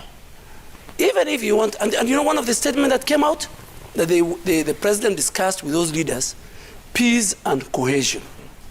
Give me a break, man. But what's wrong with the united opposition? What's wrong with the united opposition? No, you asked me. You asked me how that picture looked like. And you explained, but I'm asking now, what's wrong with the united opposition? President of a country meeting with leaders of parties which are not in government should be seen as a progressive step towards cohesion. So I'm wondering why Honorable Duale has a problem with that. Secondly, first of all, someone like Raila Odinga is not leader of the Luo community. Far from it. Raila Odinga is a national leader. Raila Odinga leads a party that has presence across the country. In fact, as a matter of fact, Kilifi County produced 100% ODM representation among the elected leaders, from MCA to the governor. A feat that was not even achieved by Homa Bay, which also did very well.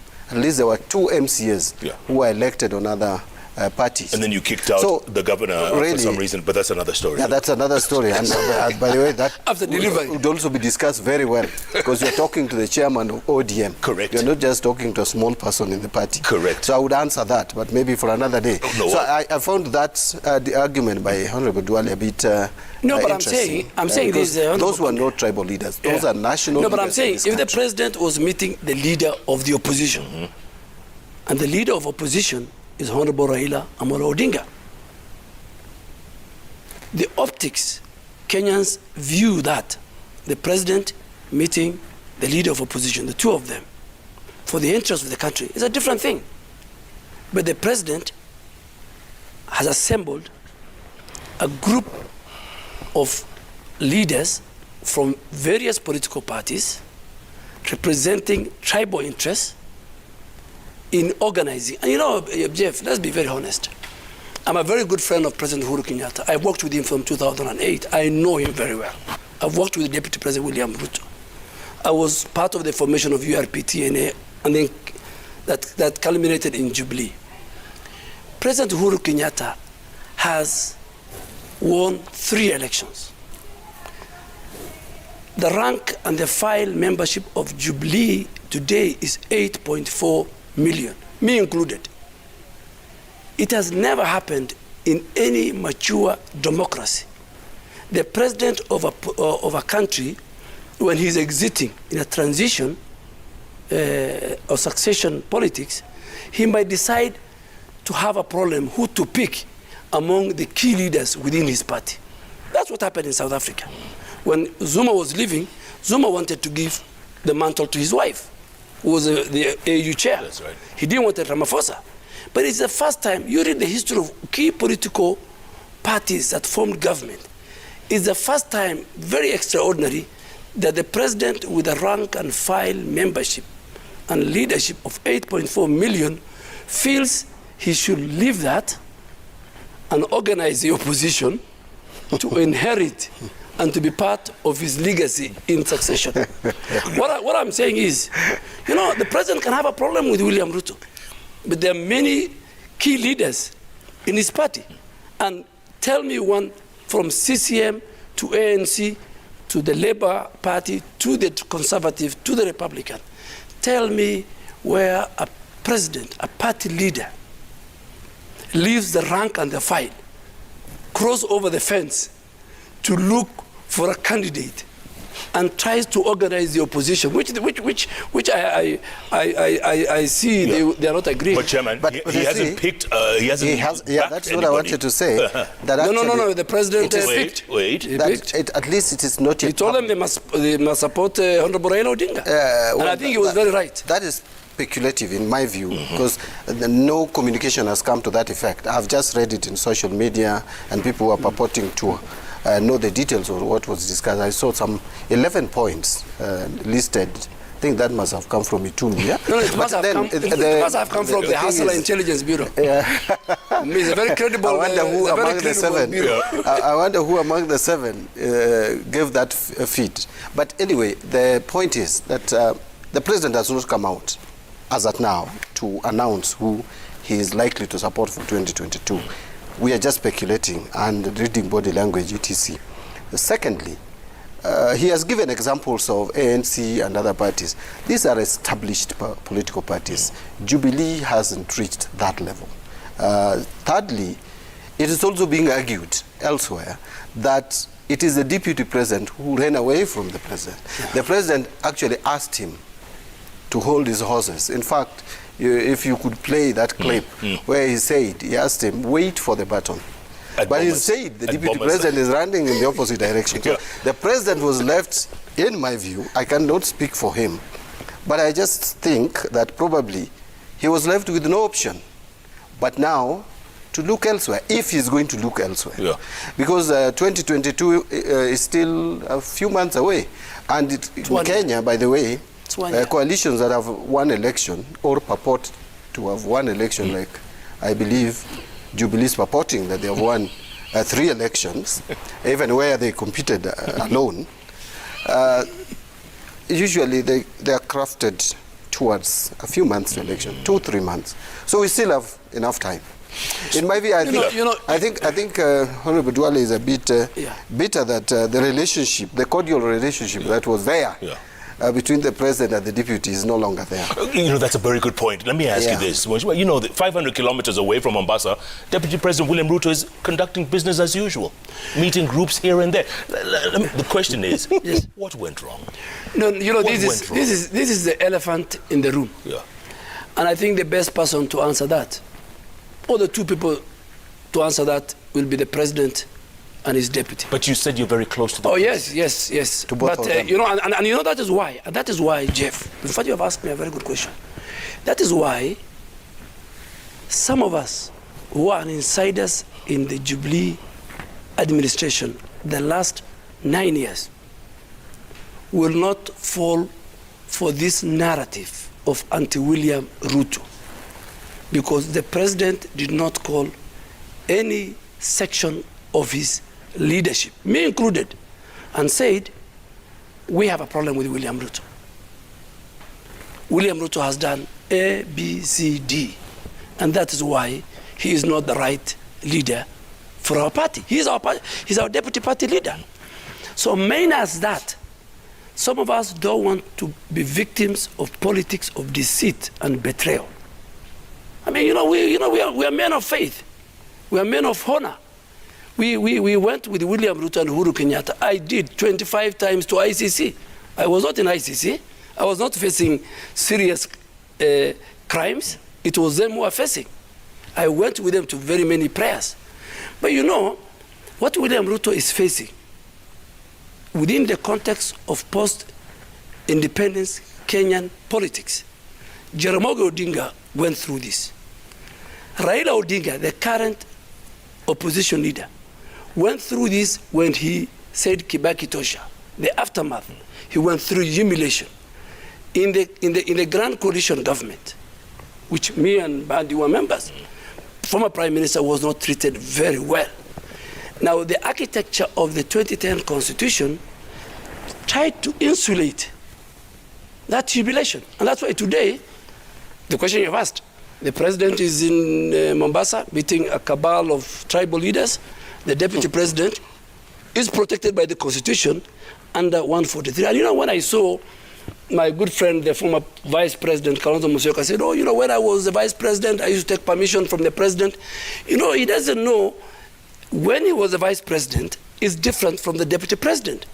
The Deputy President, the Vice President, Kalonzo Musyoka, his letter of appointment as a Vice President was signed by President Kibaki.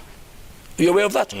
But for Deputy President William Ruto, the way President Uhuru Kenyatta received his letter, his certificate at Bomas from Chapukati and Isaka San, his predecessor, William Ruto, received his certificate.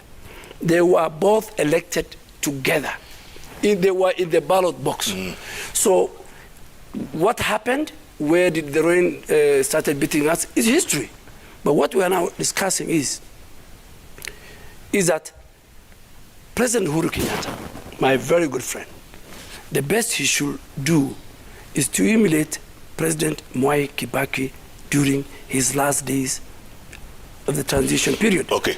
And all that he needs to do is to assure the country that he will hand over power, which it is the Constitution that will ask him to hand over, to whoever will be elected majority by the Kenyan people, and ask institutions that work with the IBC. We need a credible, peaceful country. That would be the legacy of President Uhuru Kenyatta. By the way, you also forgot Daniel Arap Moi in your when you talk about humiliation. Remember?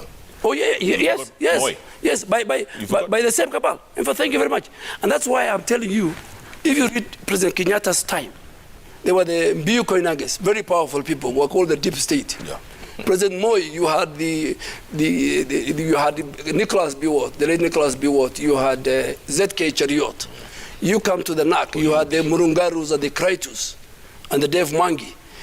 So in the second term of President Kibaki, you had Amos Kimunya, the current leader of majority, very powerful. In our first government, you had Waikuru and the cabal, and now you have another team. So I really want to ask public servants who are bestowed by or been given responsibility by the Constitution, they should see the country bigger than fighting, humiliating both the office and the character of the holder of the deputy president. Much more, it begs the question. Obviously, a lot of people say, you know what, that relationship that Much more Dwala just talked about was ruined by the handshake. That's what some people say. No. That's what they say. I think, Jeff, you've heard of this word, you know about it, benchmarking.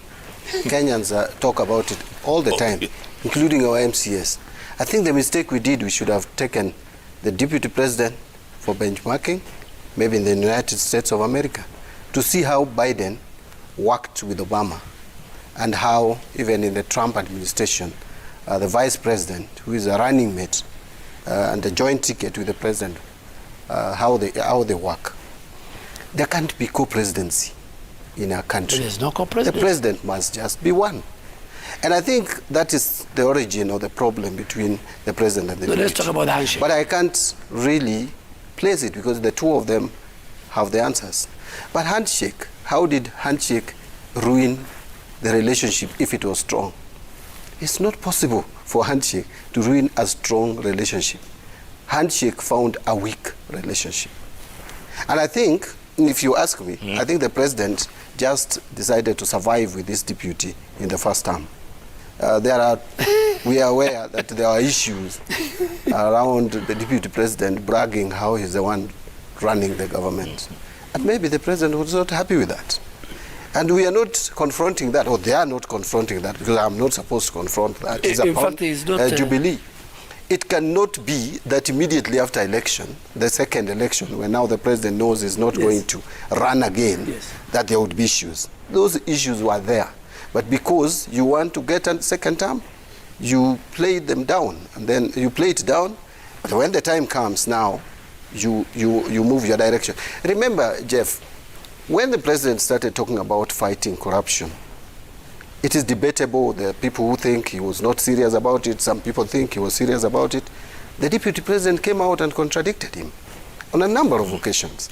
How do you work with a deputy president who keeps on contradicting you? Even on the handshake, by the way, the deputy president did not embrace it from day one. He did not embrace it. So anything that the president was doing in his second term, the deputy president was contradicting. He was running ahead of his time. You know, if you want to succeed someone and you want to inherit the entire machinery, including the voting bloc, you need to play your cards right. And I don't think the deputy president it is play his cards right. Jeff, it's very interesting, very interesting that a member and the leader of minority has the audacity to lecture Jubilee and its leadership. You know, he's the leader of the opposition. Yes, he is. On how we should run, how the president should behave with his deputy, how we were in first term, how the president just wanted to use the deputy president. But let me tell you, I was one of the people within Jubilee who embraced the handshake.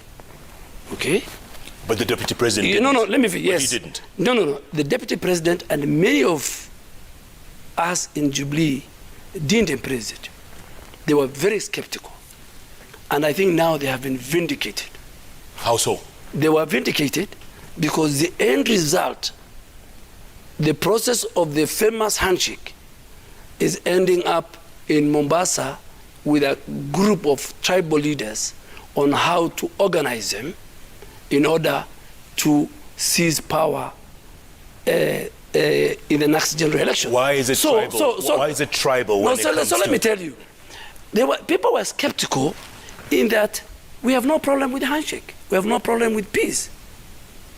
But are we sure that this handshake has other objectives?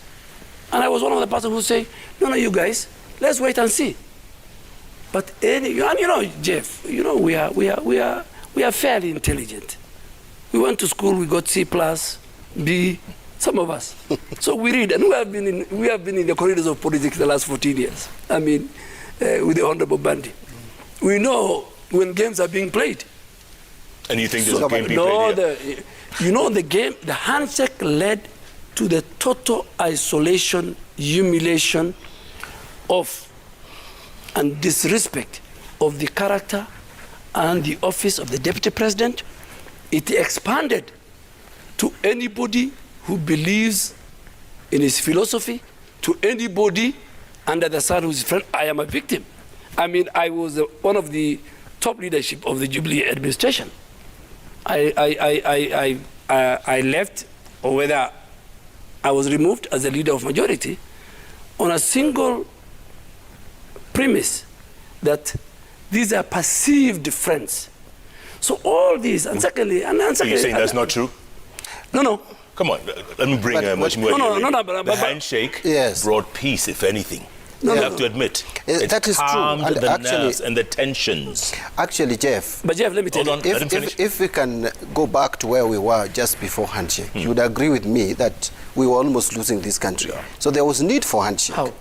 We're almost losing the country. How are we losing the country? I don't know whether we have forgotten very fast. There was an election. That after that election, there were controversies around no, it. there was a fake swearing. Anyway, let me put my point. You know, Duale believes that there was no problem. Yes. I believe there was a problem, and I think many Kenyans know there was a problem, and so there was handshake. In fact, Kenyans were calling for the two leaders to leave as statesmen and come out and shake hands. I remember even on your bench here, some Kenyans called for the two of them to shake hands. But look, Jeff, I have not said that the president was using the DP to get second term. But even if it were you are the president, and you're facing a formidable competition and a formidable opposition, and you have a deputy whom you are not very comfortable with, you can accommodate him for the time being. But listen, if Duale was also fair to the president, Honorable Duale, my friend, was fair to the president, can he remember that people like Sudi kept on, for a very long time, were abusing the president, chest thumping and calling the president names, and the DP did not reprimand them. And so, but the president's side, I remember even Munjiri, who was really a strong supporter of the president, kept on saying, the problem he has with the DP is that he's campaigning early. So now, look at those two scenarios. The bottom line is the DP also felt that the president had no option, had to work with him.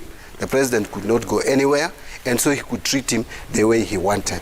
And that is not how to treat someone who still has powers. No, I think that's someone who is still the president of a country. And so I don't think they should even lament. No, Jeff. They should pick Let's not the have pieces a discussion on and move on. Yeah. By the way, the other day, Jeff, just a minute. Yeah. You know, when you talk about Oscar Sudi and many, those kind of characters or leaders are in every formation. They're in ODM. But it's close to let me finish. Let me finish. Your same party. No, let me finish. No, let me finish. Yeah. Let me finish. Yes. Even in his own party. Nobody abuses the leadership. No. You would never think of doing that in ODM. Let me tell you, Jeff. I was among the people who were the founder members of ODM. And that's why even I had to leave it in 2009. ODM is a cult. No. It's a cult. It's but like, you're a former founding member? Yes. Why did I left in 2009? Yeah, ODM is a cult. Nobody can speak. It's like the Catholic Church, the Pope. It has structures. But Jubilee is a very democratic party. I condone the likes of both sides, from the president side and the deputy side, those who use vulgar language, those who utter unpalatable words. But those are found in every political formation in the country. But when you lack respect for your head of state or head of party. Let me tell you, when you are a leader and you are a member of parliament, that's why you carry the title honorable. You know, it's not Jeff to tell you how to behave. The moment you carry the title honorable, you must behave it. He's a leader of majority. A minority. I'm the ranking member. Even today in the House, you'll find different types of people. That is within the political space. And I think it's upon the people of Kenya. If you start from the 10th parliament, 9th parliament, 10th parliament, in fact, our standards in terms of the kind of leaders we elect, and this is the blame goes to the voters, is going down. I condone, whether it is a minor commander, whether it is Wambugu, whether it is Karini Kega, whether it's Oscar Sudi, whether it's Gladys Wanga and Millie Odhiambo during the days when they were abusing President Uhuru Kenyatta in our first term. I mean, ODM said, Babu Owino, they said the most palatable words against the president. So whether you are in the opposition or whether you are in the ruling party, you are under obligation to respect the office and the person of the presidency. It's a symbol of unity. Chairman, but you see, my argument, Jeff, actually he called ODM a cult. You cannot easily leave a cult and leave. So you would be dead by now. So cults are never left like that. So ODM is not a cult. If you leave a cult, you will die. And so many people have been leaving ODM and they survive and they are still alive. So ODM is not a cult. It's only that we are disciplined as a party, and we have structures, and we have our ways of meeting and resolving our issues. We meet, our NEC meets every 3 months, the minimum, and we meet as a central committee. But what I wanted to say is, if you are in a political outfit, you are in a political party, and you have a political party, you are leader, there is no way you can attack that leader, abuse that leader, scandalize that leader without being reprimanded. And that is what was happening. And by the way, everybody knows how close Oscar Sudi is to the deputy president. The latest proof is they were going to Uganda together. That was a trip of a selected few.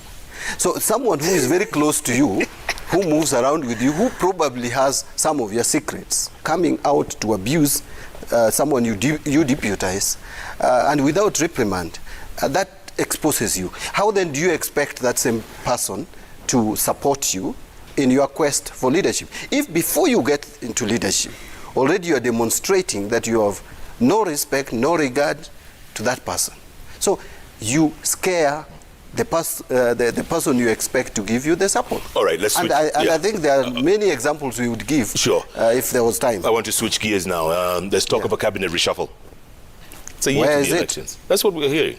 Well, I'm also hearing.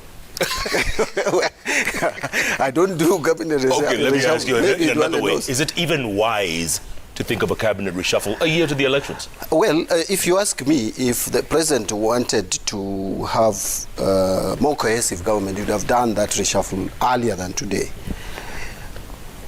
1 year is short, but again, in terms of service delivery, even a month is enough time. You can offer some services. If the president feels that he needs some order into his cabinet, which he should have done so many months back, he can do it.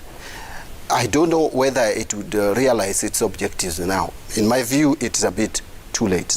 Yes, in the day. Cabinet reshuffle? Yes. When the president has a prerogative under the constitution, even to reshuffle 1 month to the end of his administration. But it's not good practice. But you know, the headlines of the cabinet reshuffle, these are baits for the opposition. To do what? These people really want power. They're hungry. No. So these headlines is that because you have to, the president now, all of a sudden, and I know President Uhuru Kenyatta, and I think he must listen to very wise counsel, which he's not listening to of late. The president is busy trying to manage a very disjointed opposition. In fact, let me agree with Honorable Bandi. The only serious political party that has existed since 2005 is ODM. And then he calls it a cult? No. I mean, are you speaking from both sides of your mouth? You know, let me tell you. You can have this building existing for 50 years, but this building, inside it, there might be different things. So I'm saying, in terms of us who formed URP and TNA, and felt these are tribal parties, let's form a more national party and form Jubilee. We should have learned from ODM in terms of having one political party. But the president is busy trying to craft a winning formula. And you know, the only time this kind of a scenario happened in Kenya, the victim was President Uhuru Kenyatta himself.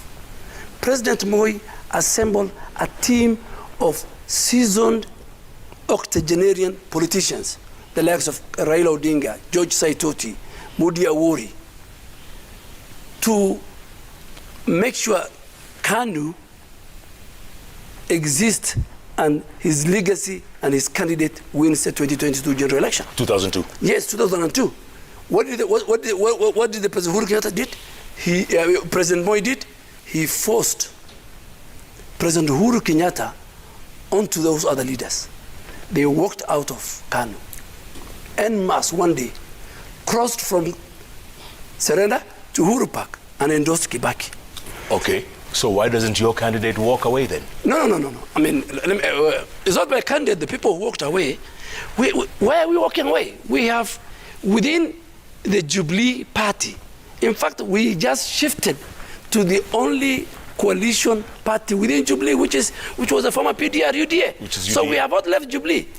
We have not left Jubilee. You have not left Jubilee. Let me tell you, the only. So why don't you leave then? But we have left. I mean, we are in UDA, which is the only recognized coalition partner deposited with the registrar of political party is UDA. So we have not gone very far. We are within the compound of Jubilee. Yeah, I'm confused here. Are they Jubilee or are they UDA? No. But let me ask you. Do you know the history of UDA? UDA is a former PDR, right, which has got about 4 MPs in the National Assembly, 1 senator, and a number of MCAs.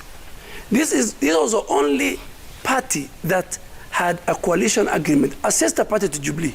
Okay. So when we were kicked out of Jubilee, we were told you are persona non grata. The deputy party leader was told, Jeff, you live in Kenya. I mean, you didn't come yesterday. William Ruto went to Jubilee House. He was told, get out, you are not. By people who are not even elected in the party. So we said, fine, you guys kick us from the main bedroom. Then we went to the next room, you know, the guest room, the downstairs. I'm sure where you live, you have a guest room. So we are there. I don't, but I get what you say. Jeff, just 2 things. First, I want to correct that we are not interested in cabinet positions. If Kenyans will be appointed who are affiliated to ODM, so be it, because they are also Kenyans. Absolutely. But if we wanted to form a coalition government, we would have done it. Now, the reason why he says... government of unity, national unity. A national not unity, coalition. or national, government of national unity. But look, but you could also be in a coalition. I mean, we could lose NASA. We could lose NASA coalition and go... You lose a minority. Of course, we'd lose those seats and we become part of the government. But we didn't want to do that. You really now, want to add? The issue that he's trying to bring of being in UDA, being in Jubilee, not in Jubilee, is for legal issues, so that they don't lose their seats.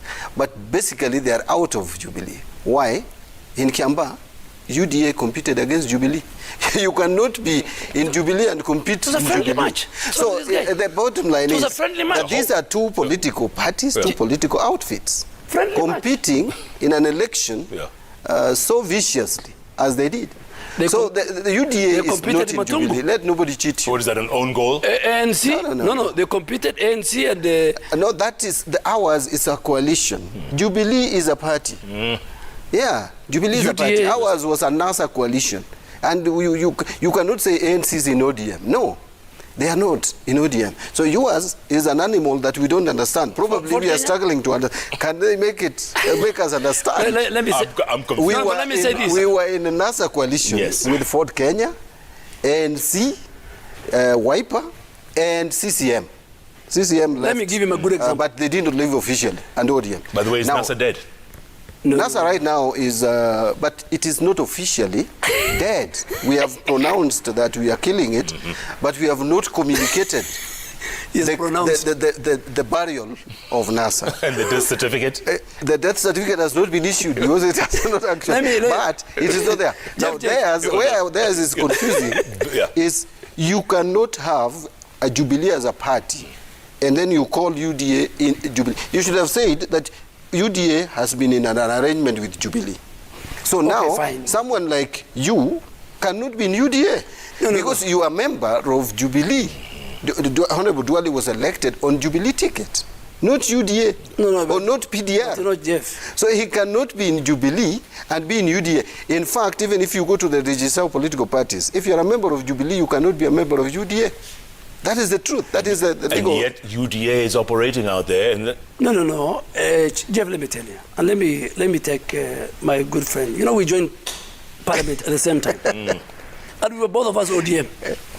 And when we disagreed fundamentally, ideologically with the ODM, we left ODM, led by even the deputy president, and formed URP in 2010, 2011. So I know this political terrain more than anybody else. I'm a member of parliament 3 times in 3 different political parties.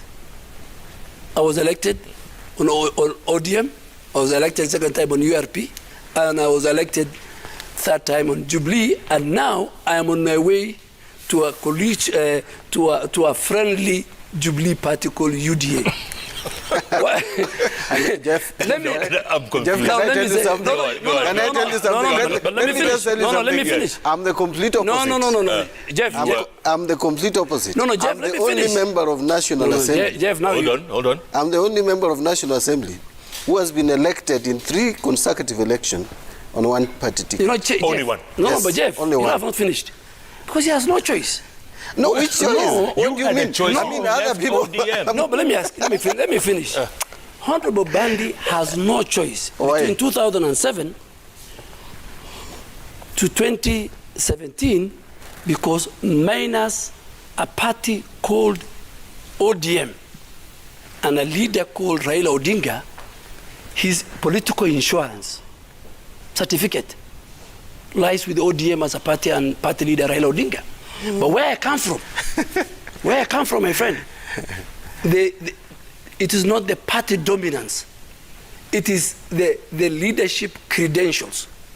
Even today, I can leave UDA and go back to ODM and win my seat. So this guy is a hostage of political patronage, if I put it. So minus the shadow, and there are many people. In fact, one of the reasons why people are pushing Raila Odinga, there are 2 groups of people who are pushing Raila Odinga to become a candidate.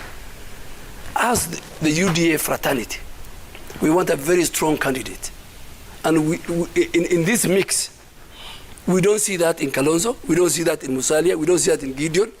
We want to face a formidable competitor. That's Raila Odinga.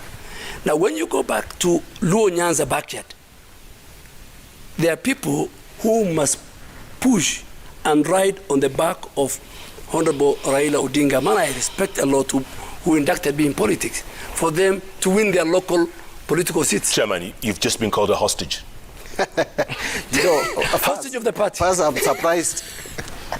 I've never wanted a strong opponent. Competition is competition. I would always want the easiest ride to the position, parliament, etc. I'm surprised they want a very strong of course, we're serious opponent. 2, and now being held hostage, there are people who wanted to leave ODM, they have left, even in my region. And they lost. So if I wanted to leave, there are some who have won back their seats. But if I wanted to leave ODM, I would have left. But I don't want to leave ODM because I subscribe to the principles and policies of the party and the party leader. I must admit, I love the party leader, I support the party leader. But even in 2007, Honorable Duale may say that now Mbadi is known, Mbadi is the chairman. But 2007, I was pretty a newcomer in the party, so to speak, as in terms of publicity. I was there, chini ya maji uko chini. But you won. And I made it. And I won against heavyweights. A former assistant minister, the landlord of the party, I defeated in 2007. So it's not just that we cling on other people's coats. 2013, well, I had weak opposition. 2017, again, the landlord of the party came and contested against me. And Jeff, you have the history around it. Now, the fact that we support Raila Odinga should not be seen that we are held hostage. I can also maybe say that he's held hostage by William Ruto for other reasons. Maybe not because of regional dynamics, maybe because of friendship. By the way, it's not only... It's not only ODM. Yes. You know, there are certain regions, Mount Kenya region, Rift Valley, Ukambani. There are certain regions that, fine, the people love you, but you must be in the right But you see, party. him also, Honorable Duale, probably it's also Ruto. I know he's Ruto's friend. So he may be held hostage by that friendship. So people get held hostage in different ways. All right, gentlemen, let's come back to Parliament. You're the minority leader. IEBC wants to put a spending cap on campaigns. Yes. And you guys are refusing it. Not really. We are not refusing it. In fact, if there is something that I would have loved to support with all my energy, is that campaign financing cap. Because we don't want people to buy seats in this country. And some of us are facing opponents and opposition from people who have a lot of money. And of course, I don't want to go into the details of how they made their money or how they are making their money. Because some of them are making money even right now. But IBC is to blame. IBC, all this time, from before 2017 election, because these campaign regulations should have been in place even before 2017 elections. But they were deferred because there was no time. The Act is very specific on that the rules must be in place, regulations must be in place 12 months or 1 year to election. The last date for the rules, the regulations to be in place was 8th of this month. Right. That was Sunday, because 9th next year is the date of election. IBC has had this information from 2017. For heaven's sake, I don't understand how they could wait until up to last week. And you know, regulations, when they come to Parliament, they have to be considered by a committee. That committee has to make a recommendation. They could have even rejected some of the provisions of the regulation, which means they had to go back to IBC. So I think IBC, for some reason, did not want these regulations to be used in next year's elections. And therefore, they did this deliberately, in my view, because they have lawyers, they have legal team in IBC. So where we are, they have complicated matters for us.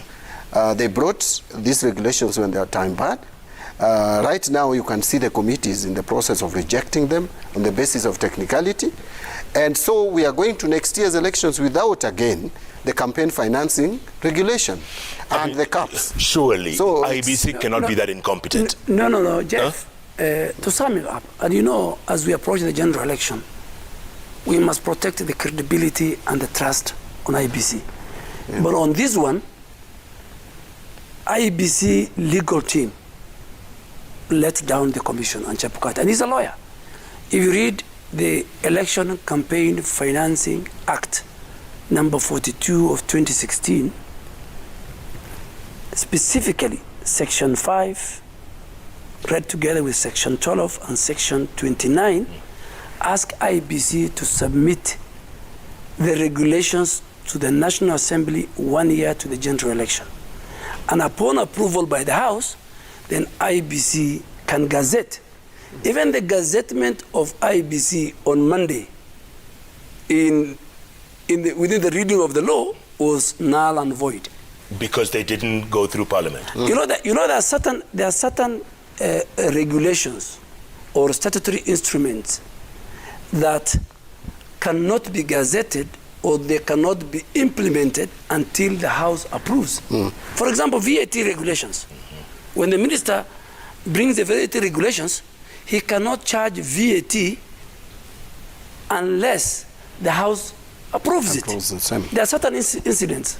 So I think there was a complete liturgy or deliberate attempt on the part of IBC, because they had 4 years. Why we didn't do it in last election? The Campaign Financing Act was passed at the tail end of 2016, which was very close to 2017 general election. It's just like the delimitation of boundaries. It says IBC cannot delimit boundaries 1 year to the general election. So who gets the last word on this? Is it over? No, let me tell you, it's over. It's over. I mean, what if someone goes to court? No. I mean, people go to court to challenge a piece of law passed by Parliament, ascended to by the President. There is nothing that is going to be passed. The regulation was to be approved. So I go back to my question: how incompetent is this commission? I mean, how? No, I think to me, I have a lot to fault IBC on, because one, remember, the last election was annulled by the Supreme Court. One of the reasons was the opaqueness and transparency of IBC. Jeff, right now, the High Court declared BBI process nullity on the basis that public participation, one of the reasons, there was no proper public participation. If I ask you today, these regulations, where did IBC hold public participation? Yeah. How extensive was it? I mean, this just demonstrates to you that IBC has not woken up, or at least the IBC we have has not woken up to the realities of the assignment at hand. And the three commissioners take blame because they are in the office, they are in that office, and they still believe it is a commission, isn't it? Therefore, they should behave and conduct themselves in a way that demonstrate that the commission is still functioning. What does that say about next year's election? Are we walking on dangerous grounds here? That they might not be ready? If you ask me to give, my position is simple. We are getting 4 new commissioners. Yeah. I think this commission, if the House approves. Yeah, if the House approves, well, we'll get 4. Even if we reject these ones, somehow we'll have to get others. The moment we get the 4, I think we need to deal with these other 3. No. It's like get rid of the 3. We deal with them. We have to deal with them. Because, you see, they have demonstrated incompetence. And the other team, so the entire 7 commissioners were incompetent. Now we are getting 4 new. These 3 have demonstrated further incompetence. Look at what they did in Kiamba. By election, taking how many hours, Jeff? Jeff. Honestly, Jeff, why should we sympathize with people? Explain, deal with them. Explain, deal with them. Jeff. Dealing with them is to ask them Jeff, to leave office. Jeff, and have other people come in. Let me come here. I'm very happy that my leader tonight, has declassified what ODM and cohorts are discussing behind. No, I've not discussed this with anyone. Let me finish. It was his opinion. No, let me finish. I have to put a disclaimer. Jeff, I haven't discussed this with anyone. Can you be fair? I am just giving my opinion. I have the floor. That was his opinion. No, I have the floor. No, I was just clarifying that is my opinion. I have listened. Yes. I have listened, so listen to me. The viewers want to listen to me. ODM have a history of punching and blaming IEBC. IEBC, they don't vote. IEBC is a referee. IEBC, they're the arbiters.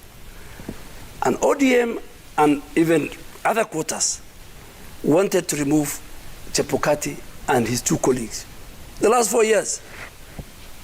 But they realized the removal of a commissioner, the process is set in the Constitution. Okay? You find the allegations, you file it, you file a petition to Parliament. If Parliament agrees with you, the President sets a tribunal. So now it's 1 year to the election. Whether they like it or not, Chebukati and his 2 colleagues will stay. We add the other 4. They form a quorum. And it's upon everybody, including political parties and leaders. We should not fault IEBC because of this campaign financing. They have other bigger mandate. Everybody, including the citizens, going towards the 2022 cut down. From where I sit, we must build confidence, we must build trust, we must see whether there are any laws that we can change as Parliament to facilitate a free, fair, credible, peaceful elections. So are you saying you trust the commission? You think they're ready for the election? Very ready for the election. You think so? Very ready. They conducted by-elections. ODM did not participate in Kiamba, neither in Juja. Because of the handshake. Yeah. They didn't participate. So they are the wrong people to judge the dynamics of Kiamba and Juja. They participated in Matungu and Bonchari. So if UDA had lost Kiamba, what would you say? No. I'm telling you, let me tell you. In every election, including the one that I went through, in every election, there must be a winner and a loser. And if you are aggrieved, the Constitution provides the recourse route. So campaign financing cannot be. And I really want to ask political leaders, members of Parliament, aspirants, the donor community, everybody, the institutions, the security sector, let us all of us work together to give the people of Kenya an opportunity for IEBC to conduct free, fair, transparent, and peaceful elections. Okay. My friend. But if now 1 year to the elections, ODM is talking about removing those people. I am telling you, it's climbing Mount Kenya using a donkey cart. My friend. It's a difficult thing. They couldn't do it the last 4 years. My friend Wale has just surprised me because he is protecting these commissioners with all these. No, I'm not protecting. Strength, from the way. But from the way you are talking. No, I'm not. But anyway, the point is. Well, why are you removing them? What have they committed? Let me just put my point. And if there are crimes, Put them in a petition, bring it to the Duale House. complained that the airtime. Now he's taking my airtime. You see, Duale is finding excuse for these campaign financing regulations and placing it in the legal team of IBC. He's not even sure whether the legal team had advised the commissioners and they didn't take it. So the commission is represented by the commissioners. So if they have failed to deliver, it is the commission. Now, number two, it's not just about the campaign financing regulation. I've talked about the process leading to 2022 election. It is now that they have started communicating.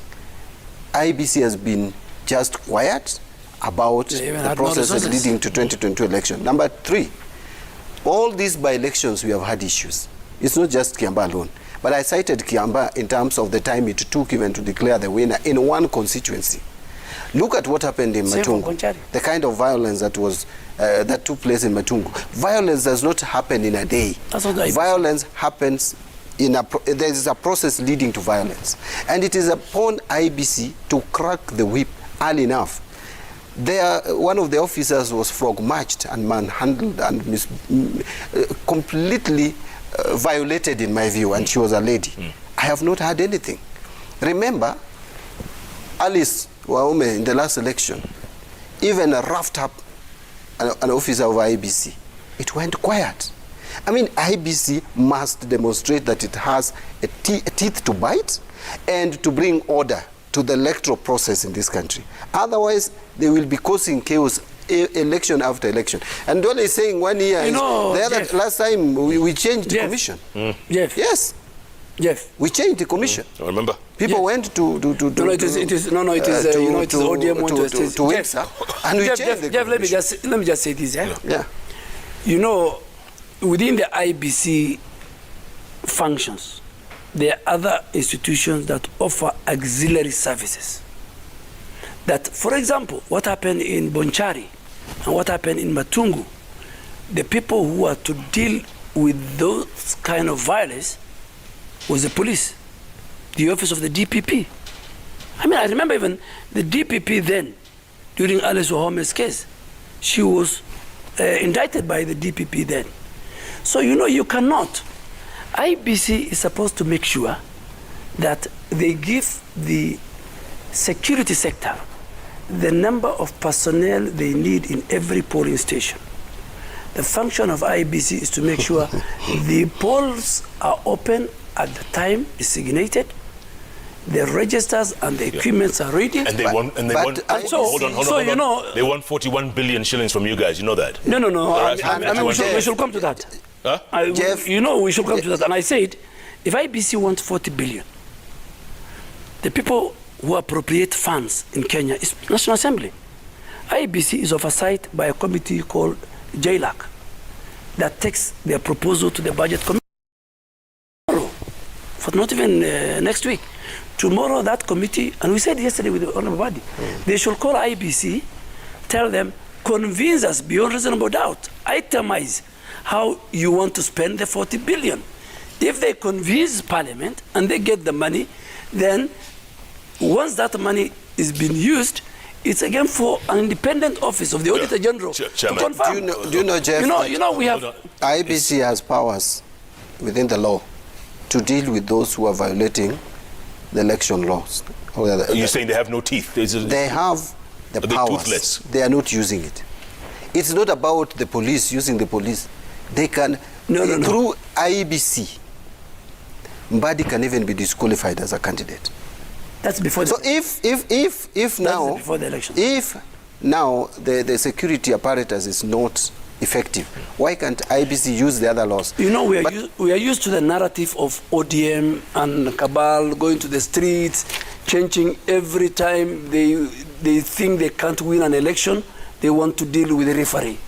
You know, you are a football fan. Yes, I mean, I much. watch football. Yes. I mean, I lose. I mean, one time Man U was doing very badly. Last season we did a bit well. We were at the top. Now ODM, every time they're in a corner. I mean, you know, you can't win elections by fighting the referee. IBC don't vote. It's the people of Kenya who vote. Okay, let's switch gears. Let's switch gears. Jeff, I have to answer that. Go on. Supreme Court of the Republic of Kenya. Then you go to Supreme Court. Found that IEBC did not conduct 2017 elections in a credible, transparent manner. How come they didn't upset and they we are not just refusing to accept. And how come if the elections, ask him how come they didn't go for the rerun? Yeah, but because it was the same referee. I mean, if it has been found, if it has been decided that the referee did not conduct, or rather manage a football match, do you expect the same referee to again go and officiate? So you want to choose a referee? So we not to choose. They want to choose a referee. No. That should be given to them. No, Duale, just have some order. Yes. You see, we were not calling for choosing of the referee. We were calling for leveling the playing ground. You can't go to a football match where you already know the outcome. Can I be magnanimous? Yeah. Can I be magnanimous for once? For once. Pardon? As I speak for UDA. Go on. I want ODM to produce the chair of IBC, remove Chepokati, get all the commissioners, get all the returning officers. We will go to the people and we'll beat them in that election. You know, that is the same language that Ruto has been saying, but he has not proved it. Which election has he won as a presidential candidate? This is the first election he's going to contest as a presidential candidate. Which election did you win? Which election? You guys won. We have won many elections. Which was presidential? They have been stolen from us. We have won elections in 2007. We were with you. We were with you contesting those elections. No, 2007. Yes, we were with you contesting and protesting the elections, and including your boss Ruto. No, I was only in 2007. Who actually was very wild about the outcome of that election. In fact, one of the reasons for the disagreement between Raila and Ruto was because Raila accepted to work with the Kibaki. Let me tell you. So, if he's saying we have not won elections... No, you have not won elections. 2007, we were with you saying we won elections. Today, because you are in UDA, we didn't win that election. I'm a man of faith. Hold on. Let me ask you this. Let me ask, you said you won 2007? Yes, we did. And? 2017. And 13? 20. In fact, 13 is when you came very close. Not very close. Because the difference was 8,000 to the 50+1 mark. That is the closest ODM and their leader have come to winning elections. In 2007, I was in that group. So you're saying... by the way, I was... You're saying Ruto would beat Raila if the elections were held today? If elections are held today, and if elections are held in 2022, Ruto will beat Raila by a very big margin, 2 million votes. And you have interviewed me a number of times. And all what I say come to pass, including the issue of the village politician. What do you say? No, a lot of things he said have not come to pass. But anyway, I don't want to get personal here. You see, let me tell you. No, I'm saying me and outcome of elections are not known until when the elections are conducted. But as far as I'm concerned, I don't know how he has come to that conclusion. Because if you asked me, if I had time with my statistics, I would tell you it's very difficult for Ruto to win this election. The way we feel... By the way, let me tell you, Duale, you know, let me tell you something. This chest thumping and thinking that you can win an election on your own, and you call other people tribal chiefs, this country, the way it is, parties have strengths in some regions. Yeah. That is why you people thought that Ruto had made inroads in Western. What did he say himself? That munakula pesa yangu, ikifika kula, hamunipati kula. So you see, Ruto that is what he will realize in 2022. Ruto has been a candidate. No, but that is what he said. No, he said it. Why did he say that when he went to am I quoting something that has not been no, it's true. It's true he said that. So, in 2022, after 9th, at night like this, on 9th August 2022, is when Ruto will know that so many people are eating his money and probably not telling him the truth. Can I give you an example? They thought they had made inroads in Kisii. We had a by-election in Kemakoma ward. What did they do? They went and picked our candidate, a former DO. Picked him, very popular candidate. Gave him UDA ticket. We picked alternative candidate and beat him. In fact, their candidate was number 5. You know, Jeff. So let me tell you, these things, these theories around Ruto being so popular, Jeff. It is not the case. It is not on the ground. It is here in the streets and in the social media, led by Tumi and the others. They will realize that. No, but you're not asking me. Jeff, be very fair. You ask me, will Ruto beat Raila? And let me say, I've answered, but the next question you should have asked me how. No, we don't need to go into the how. Because that's speculation. No, let me finish. That's speculation. Let me finish. Speculation. Let me finish. For him, you asked him how, and he gave you a very pedestrian argument of some words. William Ruto has never been a presidential candidate. This is his first stab on the presidency. His candidate lost elections, not once, not twice, not thrice. But not to Ruto. No, you know that is that's a pedestrian. Okay, that's speculation, gentlemen. That's speculation. Let me finish. Let me not lose my thought. You're losing my thoughts because you're speculating. No. These are facts. They're not facts. You don't know. William Ruto has never stood for a presidential candidate. His first term is 2022. Is a fact. Do you deny that? First time, yes, no, but we don't know how. No, let me finish. Let me finish. Hold your horses. Honorable Bandi's candidate stood for presidential candidate, was a presidential candidate, lost not once, not twice, not thrice. What's your point? Let me finish. Then comes the question why. Raila Odinga had very critical credentials that used to make him get very high number of votes. Raila has no track record on campaigning on economic front. Raila is a governance guy, human rights, fight against tribalism. Raila lost that at the moment he shook hands with President Uhuru Kenyatta. How so? Oh, yes. How so? Yes. Raila, the gentleman who is looking after the camels in the deep part of North Horr, the moment he feels discriminated, his first person to think about was Raila Odinga. Raila Odinga has a serious credentials, more than any other leader. Do you agree, Chairman? I don't agree. Come on. He lost in the handshake? Jeff. He has to answer that. No, Jeff, let me ask you. Let me ask you. You're being personal. No, but let me ask you. No, don't ask me. Let me ask Chairman here. He's your senior now. No, are you a host? Or you are controlling this debate. You are not a host. You're talking too much. Jeff, let him conclude. I've allowed him 1 more minute of my time. As minority leader? Yes. Speak. Okay, fine.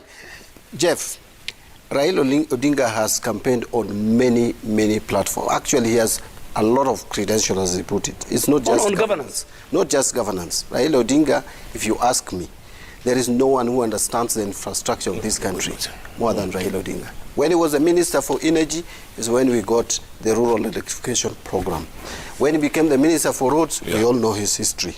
And environment, bring the environment. Who understands the value of environment more than Raila Odinga?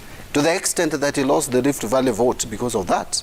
So he has a lot of credential, a lot of things that he believes in, which are good for this country. Now, on the handshake, Raila Odinga just became a nationalist. He just became a national leader. He became a father figure. Kenya was at crossroads. People were talking of even secession. People were talking of dividing this country, isn't it? We were basically... Which people? One side of the political... The point is that Kenya was divided into two. Even whatever that side believed in... 2013, the same. Yes, but 2013, Raila Odinga accepted after the Supreme Court decision. He accepted. And so we say we lost 2013. We did not accept the 2017 elections. We went to court. Court annulled the results. They went for the repeat alone. So you cannot say that we accepted the outcome of that election. Yeah. And by the way, the country, there was no even business going on in this country. The country was burning. Duale does not want to believe that. No, Jeff. We had two presidents. Jeff. He believed in his president, whom they saw at Kasarani. We believed in our president. Yeah, can you finish? Because he let you finish. In my view, I just want to conclude by saying that the issue of William Ruto beating Raila Odinga is hypothetical. Just the same, it is also hypothetical today if I tell you that Raila would beat William Ruto.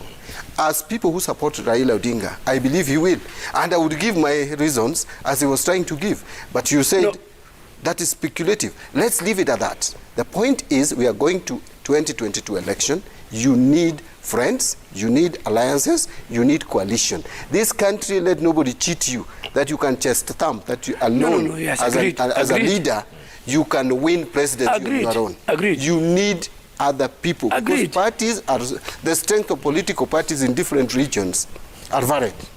Let me tell you. If you go let me tell you the credentials if you go to of Lower Eastern, you will find that Wiper is strong. You cannot wish that away. We have listened. Let me tell you the credentials of William Ruto and why William Ruto is the man to beat. You're talking for him now? You're a spokesman? He's talking for Raila. So why do you have a problem when I speak for William Ruto? Go ahead. Why? Why do you have a problem? Go ahead. He is speaking for Raila. I mean, he's speaking for Raila. Okay. You have a problem, he's speaking for Ruto. Go ahead. And I thought I'm here to speak for William Ruto and UDA. You are. That's why you invited me. Carry on. So give me my space. I'll tell you why William Ruto is a man to beat in 2022 general elections. William Ruto has a track record. When he was the Minister for Agriculture, all and sundry knows the kind of reforms he did at the Ministry of Agriculture. When he went to the Ministry of Higher Education, as a Minister for Higher Education, where he was transferred by Honorable Raila Odinga, because by then we were on his side.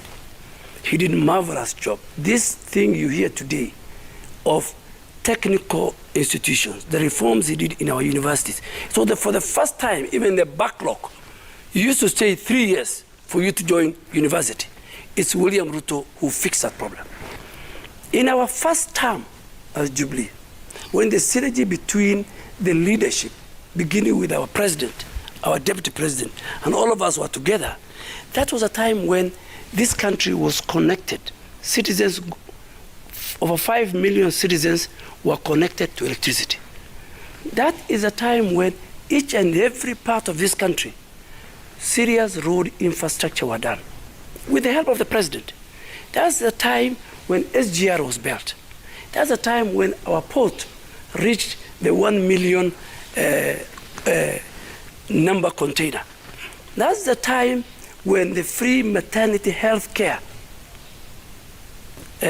took place. And who's taking credit for all that? No, let me tell you. No, just hold on. SGR, free maternity, who's giving credit? No, it's, by the way, let me tell you. The credit goes to the Jubilee leadership led by President Uhuru Kenyatta. Of which you were part of? Which I am part of. Maybe you are still, I don't know. No, which I am part of. When we came to the second term, and we had got 4 key issues, which were to be the serious legacy projects of President Uhuru Kenyatta, and we wanted to use it as our springboard for 2022 election. Housing, manufacturing, universal health care, and I think agriculture, so that we turn from the rain-fed agriculture to irrigation. Get to your point. What happened, my friend? The handshake, the BBI nonsense took the center stage, and the whole focus was lost. And so you say the handshake destroyed everything? My friend, the handshake has not even unified this country. Today, Kenya is more divided. I can tell you. Today, Kenya is more insecure. Mheshimiwa, do you agree with that? No, I don't. Of course, if before he speaks, the person you want to confirm whether what I'm saying is true, is the architect. No, but he's the but architect he's also of the handshake. You should ask another Kenyan. But that question you should ask yourself. No. Listen, listen, you see, Jeff. John Bandy. I don't know. This guy is my very good friend. My friend. But you see, Jeff. That's breaking news. John Bandy is the architect. Of the handshake, of course. No, he's the right-hand man of Papa. The way I'm the right-hand man of President Uhuru Kenyatta. Both the president and Ruto both. Well, it's true. I'm close to Raila Odinga. One as minority leader, I'm the chairman of his party. I'm a member of parliament in his party. He's my friend. But you see, Jeff, Duale has said so many things about what Jubilee One did. A lot of it is also debatable, but you should also remember that is also the period that this country borrowed more than any other time, and expensively. Agreed. And expensively. I don't deny. Commercial loans at 8%. I don't deny. That is also the time we got so much promises which never were realized. Including the laptop. Including the laptop. Including the stadium. We didn't get those. That is also the time we feel that SGR was built to nowhere, because I mean, what benefit was it bringing Why to the is country? Baba respecting it? But now, you see, we want it to be pushed to where it should have gone. If you want SGR to help this country, where is it now? It should go beyond where it had reached. But where are the resources? The resources you borrowed until there is no more space to borrow. I agree with gentlemen. On the issue of health and many other things. Let me tell you, William Ruto, what he's saying today that he would want to do, he should have done in the... No. Let's assume that the handshake, according to what they are saying, has destroyed. Of course, we'll do the four pillars. What did he do in the first term? The Galanda Kulalu, the agriculture that is talking about, the rent-fed agriculture that they wanted to eliminate. Galanda Kulalu was started in 2014, my friend Jeff. 10,000 acres. Where is it? The money has been stolen. And in the first term, not this term, nothing has happened in this term. Under his watch, he was the majority leader that time. He was the minority leader. No, I wasn't the majority. He was the minority leader. No, I wasn't. He was supposed to raise it. I didn't remember. All right, gentlemen. We talked about Galana Kulana forever. We're going to go to some feedback, and also we have another guest coming up shortly, so stand by. There's our guest right now in makeup. His name is RMD, Richard Murphy Damijo. He's coming up, Nollywood's finest, a living legend, no doubt. He's coming up. Gentlemen, we can talk all night, you know that. You'll invite it's a great another discussion. But let's get some feedback first as we stand by. Oh, okay. Tweets are so thick and fast. Chris Sunday says, Honorable Duale, can you please apologize to the nation for referring to the Catholic Church as a cult? No, I didn't say that. You said ODM is I said ODM is a cult. Yes. But I say sometimes you can run a political party within like the structures. So you didn't say the Catholic Church is a cult? No, I didn't. I can't. The Catholic Church is very close. You know they're going to be repeating that clip. The Catholic Church, in fact, is in terms of tenets and everything, is very close to the Islamic faith. I have a lot of respect for. Can the two gentlemen expound on deportations? Yeah. First it was Miguna, then recently Harun Aiden. I can talk about Miguna, who is a Kenyan. This other guy, I don't know him. Who is this? I mean, Kenya should not just allow shadowy people around also. That one I cannot even talk about. But Miguna, I can. Because it is unfair. About Miguna should be back in this country. Oh. And we have said it many times. Yeah. Yes. Which one? Harun. Yeah. Harun, in fact, the Minister of Foreign Affairs, the Minister of Interior, the Immigration, they should tell us where Harun is. They should tell us. I don't know whether he has left. I don't know whether he's around. And today, you know what? The price of fake news and for government not to act correctly, when they call this guy a terrorist, it's not a joke. Today, the U.S. government has given an advisory opinion on its citizens and the region that apart from COVID, there's an emergency of terrorism. You know, you can't play around with the word terrorist. This is the same person, the same government has given a work permit. But to cut the story short, I'm asking you, where is Harun?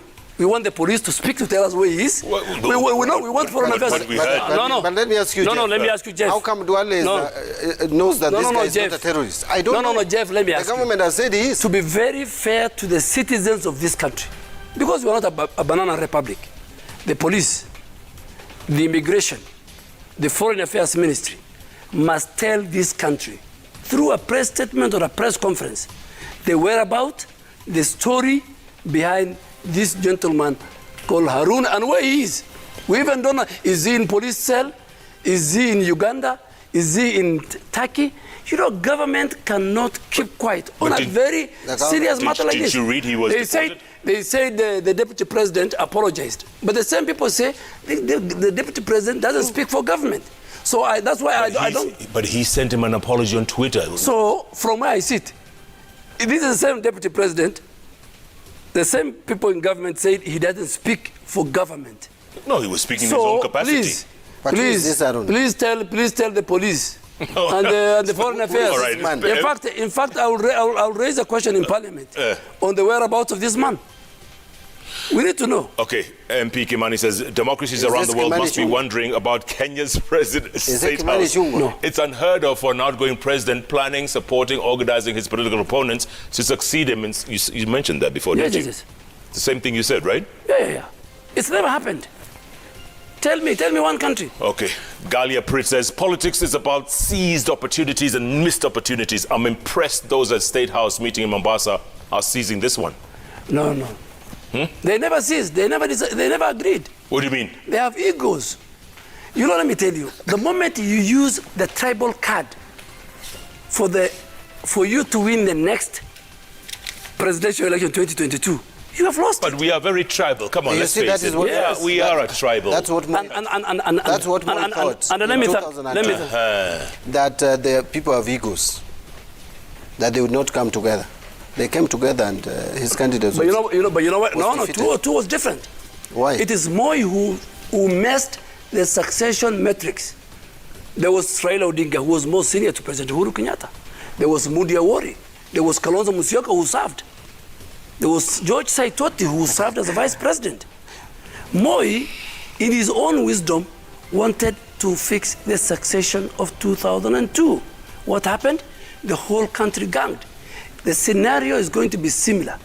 You assemble a group of tribal chiefs, the country will gang against tribalism and ethnic politics and ethnic mobilization.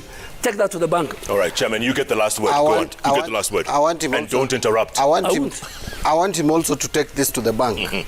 That if you think that the country will rally behind you and you are an individual who is not known to be uniting the country previously, that you think just by saying there is a so-called hustler nation, that people will follow you like goats and sheep, and then talk about bottom-up, which many of your lieutenants don't even understand, and you think people will follow that.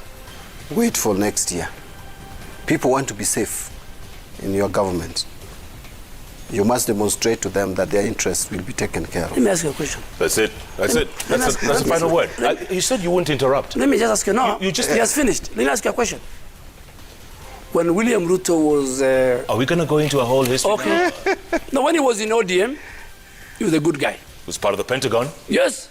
He was second to Raila, one of the key guys. I was with him in ODM. He was a good guy. When he was with the President Uhuru Kenyatta, we formed URP, TNA and March, he was a good guy. I could answer that. But tomorrow, because even as we are going to form coalitions, tomorrow if William Ruto... Now I like that. Yeah? They are going to form coalitions. No. With tribal chiefs. No. Not tribal chiefs. With the tribal chiefs? No, let me tell you, by the way. With who?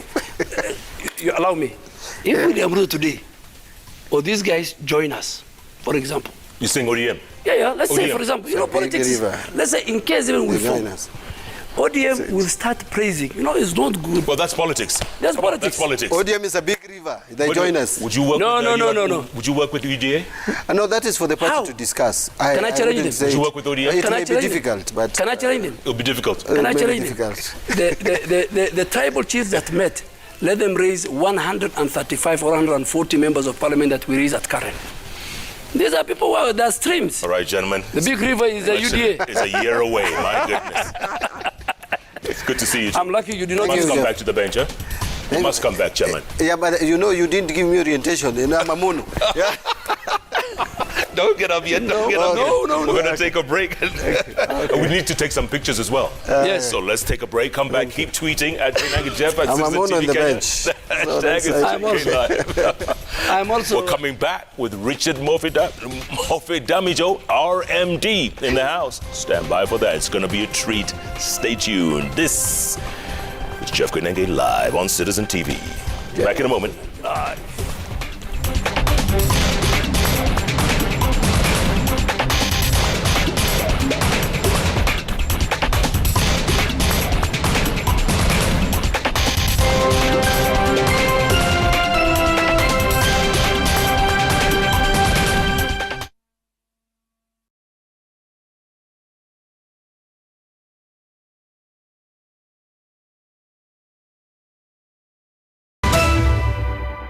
All right, thank you so much for staying with Daybreak. We'd like to hear your views. Can the roles between men and women be switched in a marriage? At Trevor Mbija at Citizen TV Kenya, use the hashtag Daybreak. And as that happens, kuna kama dharau kidogo ama everybody remains on the same line, all right? That's what we'd like to know. Do you know who kickstarted this conversation? Kenya's #1 sprinter, Africa's fastest man, 977, son of speed, Omanyala. Yeah, he mentioned this, that during the 5-year time when he was still trying to struggle, his wife took care of him, and now it is his turn to take care of his wife, and she will get anything that she wants. Should that be the case going forward? Let me introduce my guest real fast. Ken Munyo is here, psychologist. Thank you so much for making time. Georgina Mbira, media personality, is also here. Asante sana. I think she's of the team at Wanuma Nagonga na Madarawa Kishapata Pesa, but we'll talk about that in just a bit. Pastor Kuria is also here, life coach. Thank you so much for making time. Pastor Kuria, I'll start with you. Are there set roles for men and women in a marriage? Well, I think I'll go back to the Bible and say that the small foxes destroys the vineyard. Because there is no rules which are being set. Yeah. That kuosha vyombo ni kwako, kuvua ni kwako. There's nothing like that. When I got married, we became one. Okay. So hata akipata pesa kuliko mimi, yeye na pesa ni wangu. Both of them. Okay. Akiwa mgonjwa kwa nyumba, yeah, naweza mpikia. Yeah. Naweza osha vyombo. Sina problem. Yeah. Why? Because my wife is not my house girl. Okay. She's not my office secretary. Yeah. She's not a waiter in my house. She is my wife. Okay.